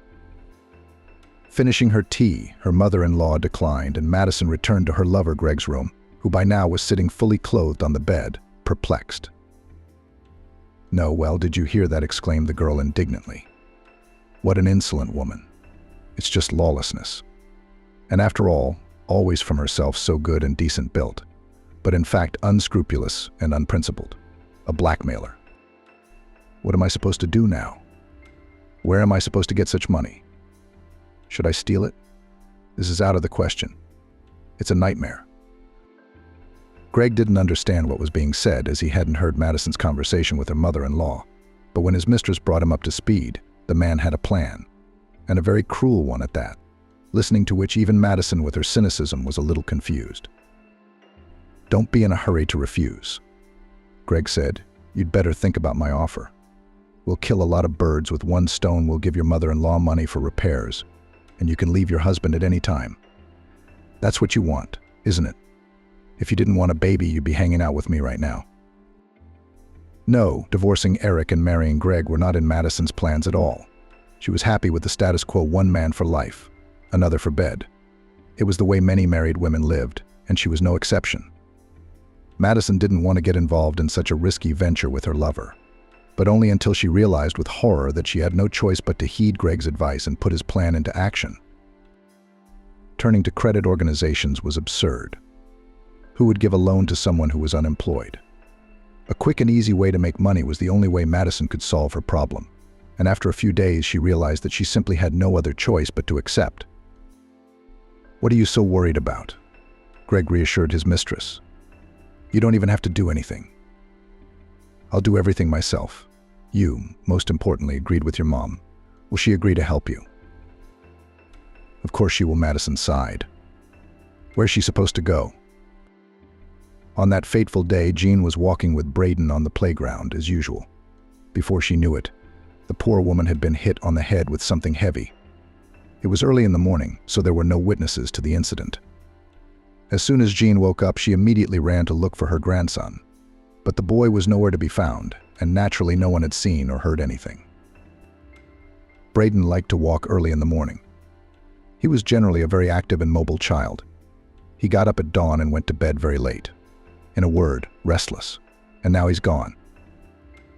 "God, how can I look into my son's eyes?" sobbed Jean, sitting in the police station, where she went as soon as she realized that her own efforts to find her grandson will not lead to any results. "You could use some help yourself," the investigator told her. "Preferably medical help. Why didn't you call an ambulance? How long have you been lying in the street on the damp ground? You have a very serious head injury. You can't let this go unaddressed." "What the hell kind of ambulance? Hit and run? Jean, are you kidding me? Don't you get it? My grandson's missing. My only grandson. And you and your doctors." Jean had to go to the hospital, but she refused to be hospitalized. She was in a hurry to see her daughter-in-law. Jean didn't know how to tell Eric what had happened, and she wanted to put Madison in charge. And at that moment, her mother-in-law didn't even realize that her daughter-in-law might have been involved in all of this.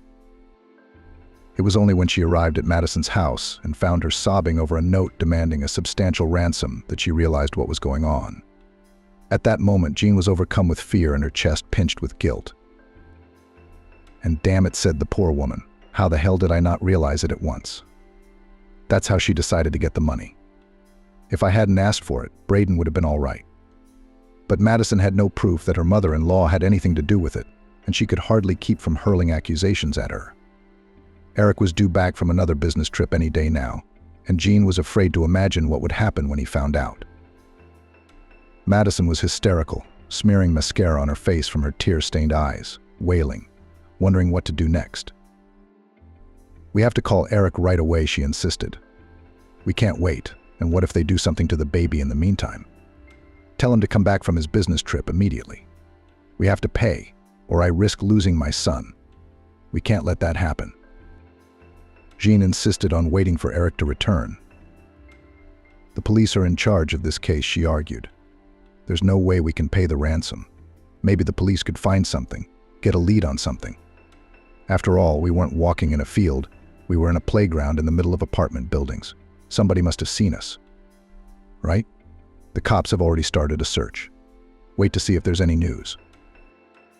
But Madison needed a ransom, so she played out another terrifying episode. Greg called her on Messenger at his mistress's request, and showing her a video of a bound Braden, mouth taped shut, rambling menacingly. "No police. If you report anywhere, I'll finish the kid. Bring the money tomorrow. I've got the address. That's it. Come on, why?" It was impossible to recognize the man. He was dressed all in black, wearing a mask with slits for eyes. Greg's voice had been altered by a computer program. Immediately after the call, Madison continued her feigned hysteria. "Don't you see?" she sobbed. "They know everything about us. They know everything about us. We have to call Eric right now. There's no other way out.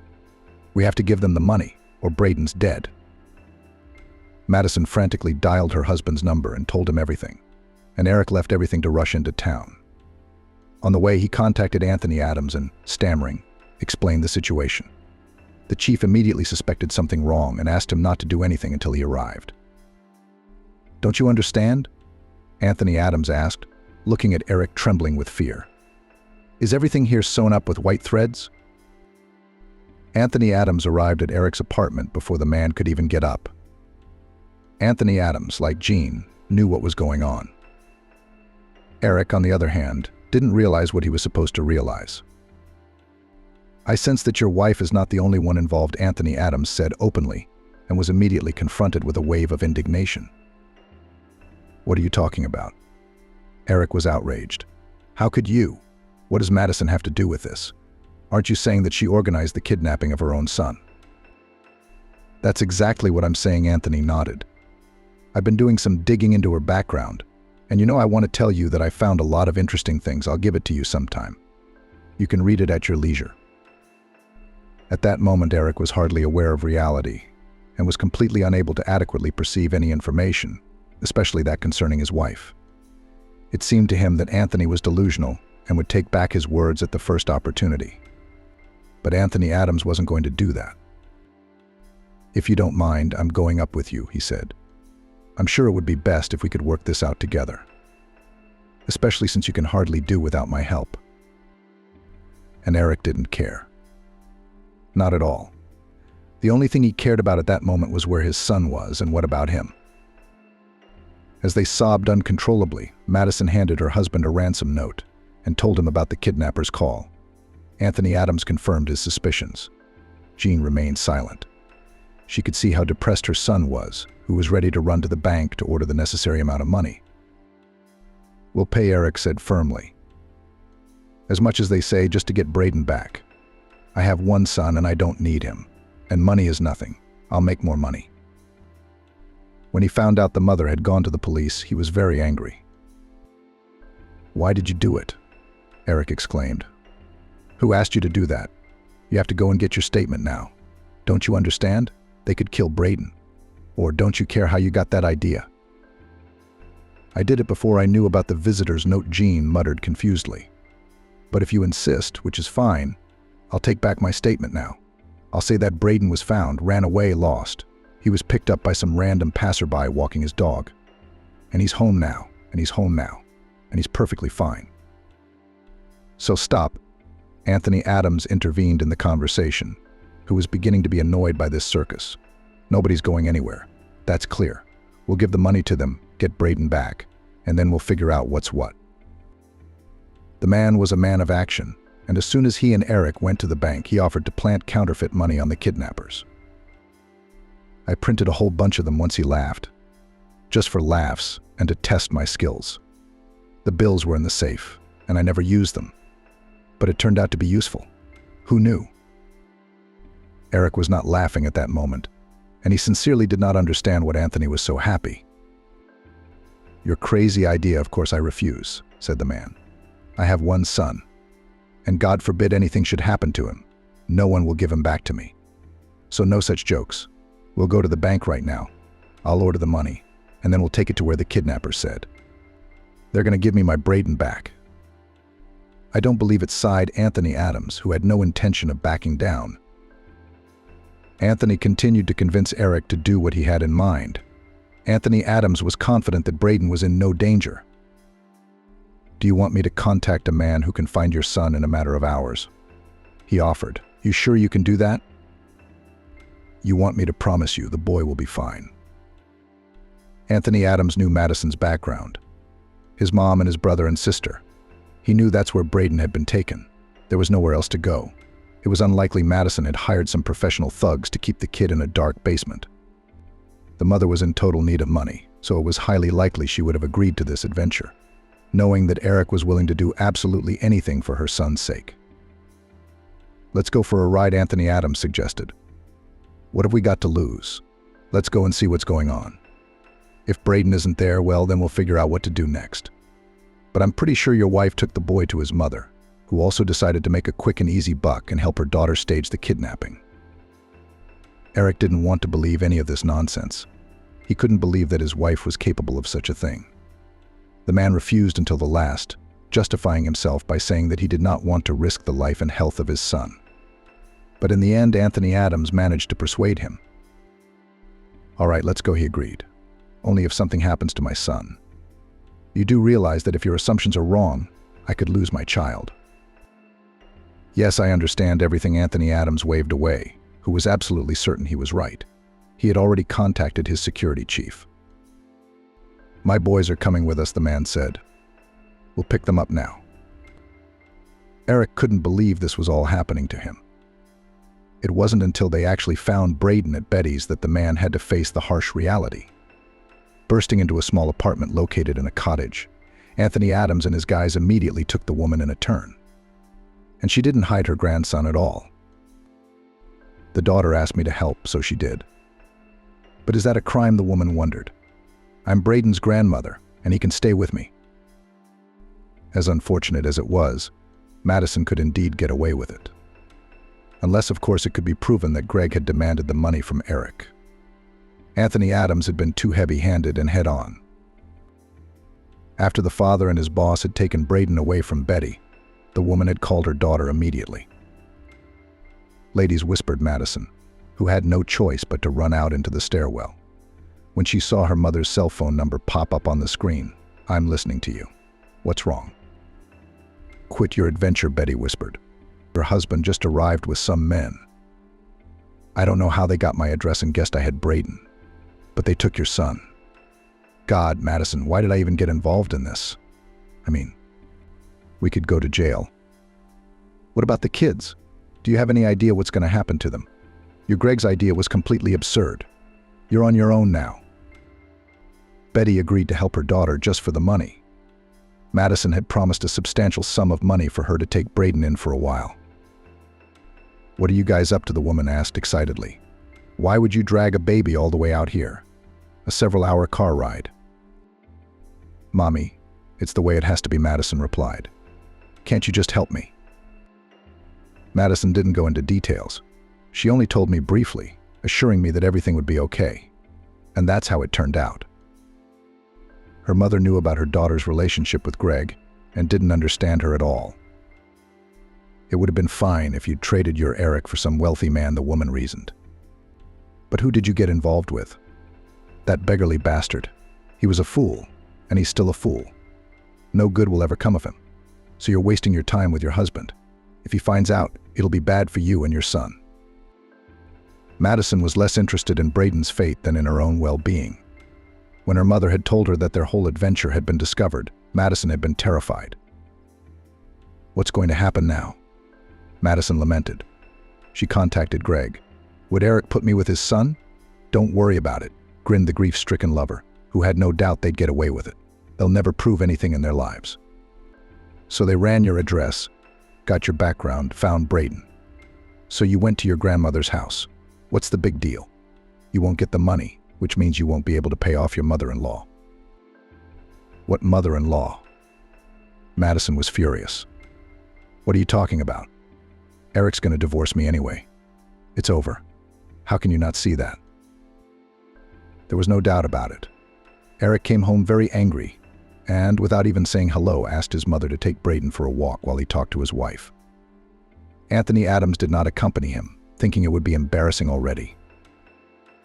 "Well," he smiled, "I'm glad you've finally seen the light. I warned you, and as you can see, my intuition was right. Good luck to you. I'll see you at work. Me and the guys are going on vacation." Madison could tell by the look on Eric's face that nothing good was in store for her. She'd never seen her husband so angry. "Well," he said, looking intently into his wife's eyes, "let's not put our conversation on hold." Eric literally flooded Madison with questions about the family and everything else, but most importantly, about Braden. "How could you?" he wondered. "He's your son. He's not just mine, he's yours. And you. I can't even imagine how I could be so wrong about you. I hope you realize I won't let you anywhere near my son now. If you think you're going to get off scot-free, you're not. You know how much Braden means to me and how much I love him. He's the most precious thing I have. I loved you too. I loved you too. I loved you so much. But as it turns out, you betrayed me. And you did it so stupidly. Did you really think what you were planning would go away? I'm not a complete fool. And I'm not surrounded by idiots. The same Anthony Adams. I mean, he knew what you were right away. I'm the one who's a fool for believing you, and you're the one who didn't. Madison realized that she had nothing to lose, and decided to tell her husband what prompted her to this stupid and reckless act. "Listen to me, Eric," she exclaimed. "I think you should know about this. It was your mother. If she hadn't started blackmailing me and demanding money, none of this would have happened. I'm sorry, but I just can't keep quiet. It's too much." So Madison told her husband, hoping to drive a wedge between her and Jean. Eric, however, resented his wife for taking it out on his mother. "What does she have to do with this?" he resented. "How dare you accuse her of anything? And you tell me about all this as if nothing happened. You also cheated on me, that is, betrayed me. And it's my mother's fault." Well, of course, who else would it be? Eric couldn't take his wife's words adequately. Later, when things had settled down a few days later, Madison had no choice but to leave home that same day and temporarily move back in with her mother and brother and sister. She had some money to rent an apartment. But before she could start a new life, Madison needed to process everything that had happened. She couldn't get her head around the fact that Eric had figured her out so quickly, and she and Greg and Betty wouldn't get a dime. Eric was going to have a separate and very serious conversation with Jean. If what Madison had said was true, it was another low blow. So besides his wife, his mother had betrayed him. And that wasn't an easy thing to get over. "Oh my God, son, how could you think such a thing?" Jean wailed when Eric asked her directly if Madison was telling the truth. "I didn't mean it. I couldn't even imagine that she would come up with something like that." Eric realized that he was partly to blame for what had happened to his son. If he'd agreed to pay for his mother's repairs, it wouldn't have occurred to her to blackmail her daughter-in-law. But cheating was a very mean thing to do. And Eric couldn't understand why his mother hid the fact of his wife's infidelity from him. "Why are you doing this to me? Did you have the decency to hide the fact that Madison was cheating on me? Bringing a lover into our apartment and having fun with him in our marital bed?" "Son, but I meant well." Jean sighed bitterly. "I didn't want to destroy your family, since you chose Madison and she gave birth to your son. Then it was meant to be fate had decreed it. I had no right to interfere. I was hoping that after this she'd come to her senses, get a job. After all, she wasn't doing anything good. But instead of coming to her senses, she faked her son's kidnapping. How was I supposed to know she was capable of that? I guess Braden was the only good thing left in Eric's life after everything that had happened. His mother and his wife had treated him like scum, and he loved them so dearly. But he decided not to litigate or file a complaint. He would just divorce Madison and help Jean with the repairs. She was finally able to tell Eric why she'd resisted selling the apartment. And after that, everything fell into place. Eric was a big dreamer.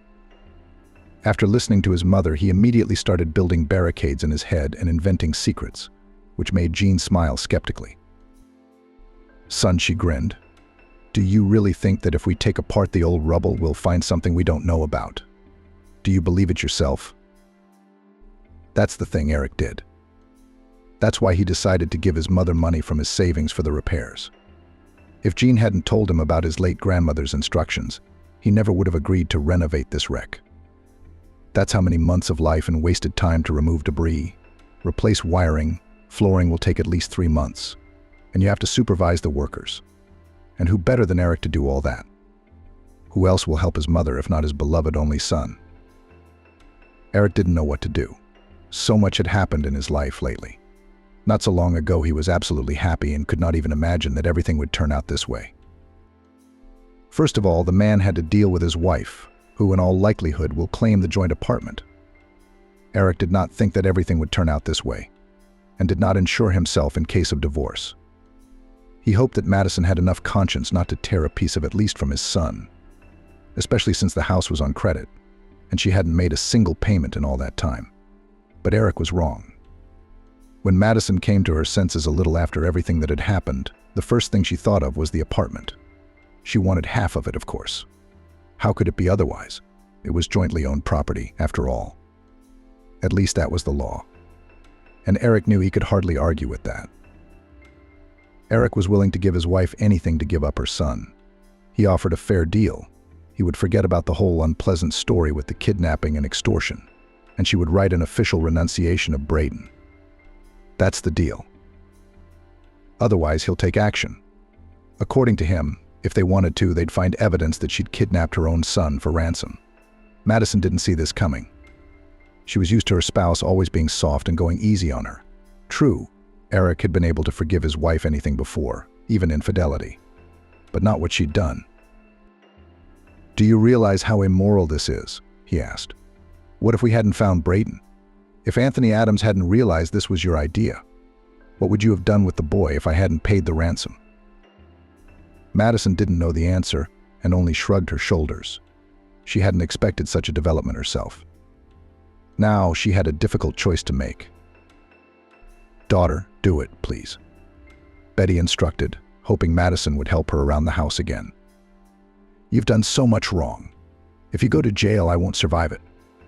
We've already got 7 of us. How are you going to raise your son on your own? You figure it out. Leave Braden to Eric. You're still young. You'll find happiness." For Madison, happiness was about money and freedom. She'd learned that during her years of marriage. Her son was a burden. She didn't want to spend her life raising him, so she agreed to Eric's proposal. After that, Eric began to repair the apartment of Jean's mother, with whom he had little contact. No matter how hard he tried, he couldn't forgive her for taking part in the adventure. Jean understood everything and hoped that Eric would cool down and accept everything that had happened.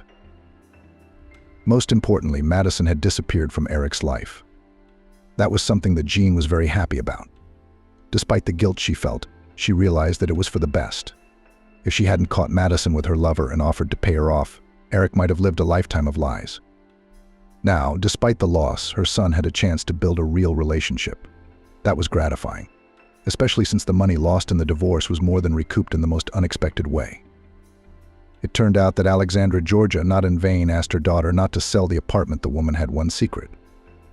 Soon after the renovation began, mother and son discovered something that made them have to urgently dismiss the workers. They couldn't let either of them know the contents of the stash, which was deep in the wall. As soon as Eric, who had taken some time off to supervise the repairs, saw some strange door, he immediately informed the workers that they could rest temporarily.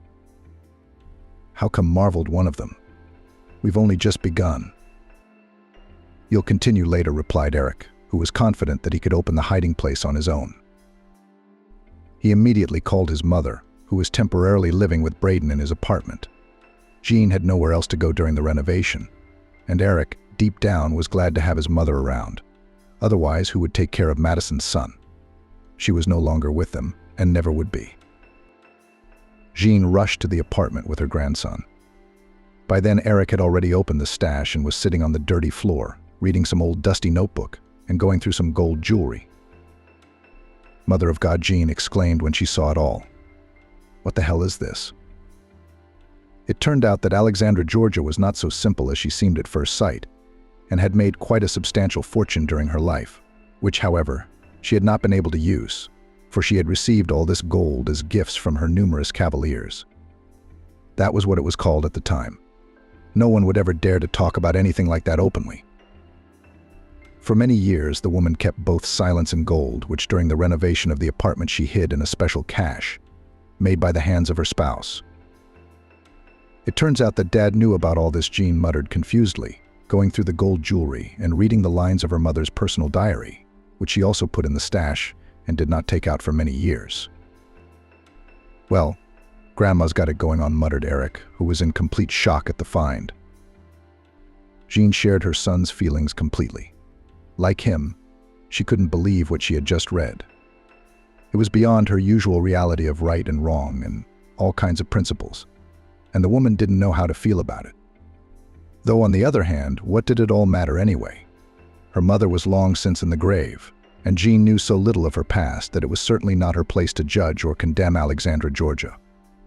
She had done what she thought was right, and no one had the right to point a finger at her, especially not after her death. The question before Eric was what to do with all this now. Grandmother was trying for the future, including his future. She also wanted her children and grandchildren to live richly after her death, which was written in her diary. But it will not be possible to realize it here, he reasoned. Firstly, there is too much gold, and secondly, there are rare and very interesting specimens which can be very valuable. His grandmother's admirers were high-ranking people, and these gifts could be used very profitably. Eric realized that if he sold the entire contents of the small chest, the money would be enough for the rest of his life. Not that he wanted to quit his job and parasitize on everything. It was just that it was a pretty decent capital for the future. And first of all, the man thought not of himself, but of his son, for whom he wanted to provide a good start, so that Braden would not have to break through the wall for career and money. And except for Anthony Adams, Eric had no one else to consult with. He was the only one who could come up with a good idea. And only the chief had such extensive connections, with the help of which the received gold could be converted into big money without the risk of getting into serious trouble with the law. Of course, Eric had offered him a share, as he was convinced it was the right thing to do. But Anthony Adams refused and, laughing, confessed that he had an offer for Eric that he was sure he couldn't refuse. Just as he had a few years ago, Eric smiled. "What's true is true," nodded Anthony Adams, who also noticed that there was such a resemblance. Anthony Adams had long dreamed of growing his business overseas. He was always striving for more, and was by no means going to stop there. And who but Eric he was to send on a long business trip. "There, you live there, and observe everything," the chief reasoned. "Perhaps you'll get the hang of it and won't want to come back, and I'll help you move the wealth overseas. I've got one man who'll do it right." And it was indeed another offer that could not be refused. A change of scenery was the only thing that could help Eric at that moment, and naturally he agreed at once. And after a while, as Anthony Adams expected, he got used to it. Not a year later, as the man began a completely different life, he met his true love, although he put a ban on personal relationships and no longer hoped for anything. Now Eric had everything he could dream of, and really big money, and his own business, which he ran in parallel with the affairs of Anthony Adams, paying tribute for support and help, and a loving wife and mother who had moved in with Braden when Eric finally settled overseas. He never even thought about Madison. But when she found out who Eric had become and how he lived now, she regretted having done that to him. But it was too late to change anything. Those times when Eric had loved her and was willing to do anything for her were irrevocably gone. Now he had a new love. And not a false one, but a real one, fully earned at the cost of betrayal and suffering that could have been avoided if he had opened his eyes a little earlier to the woman who had always been by his side.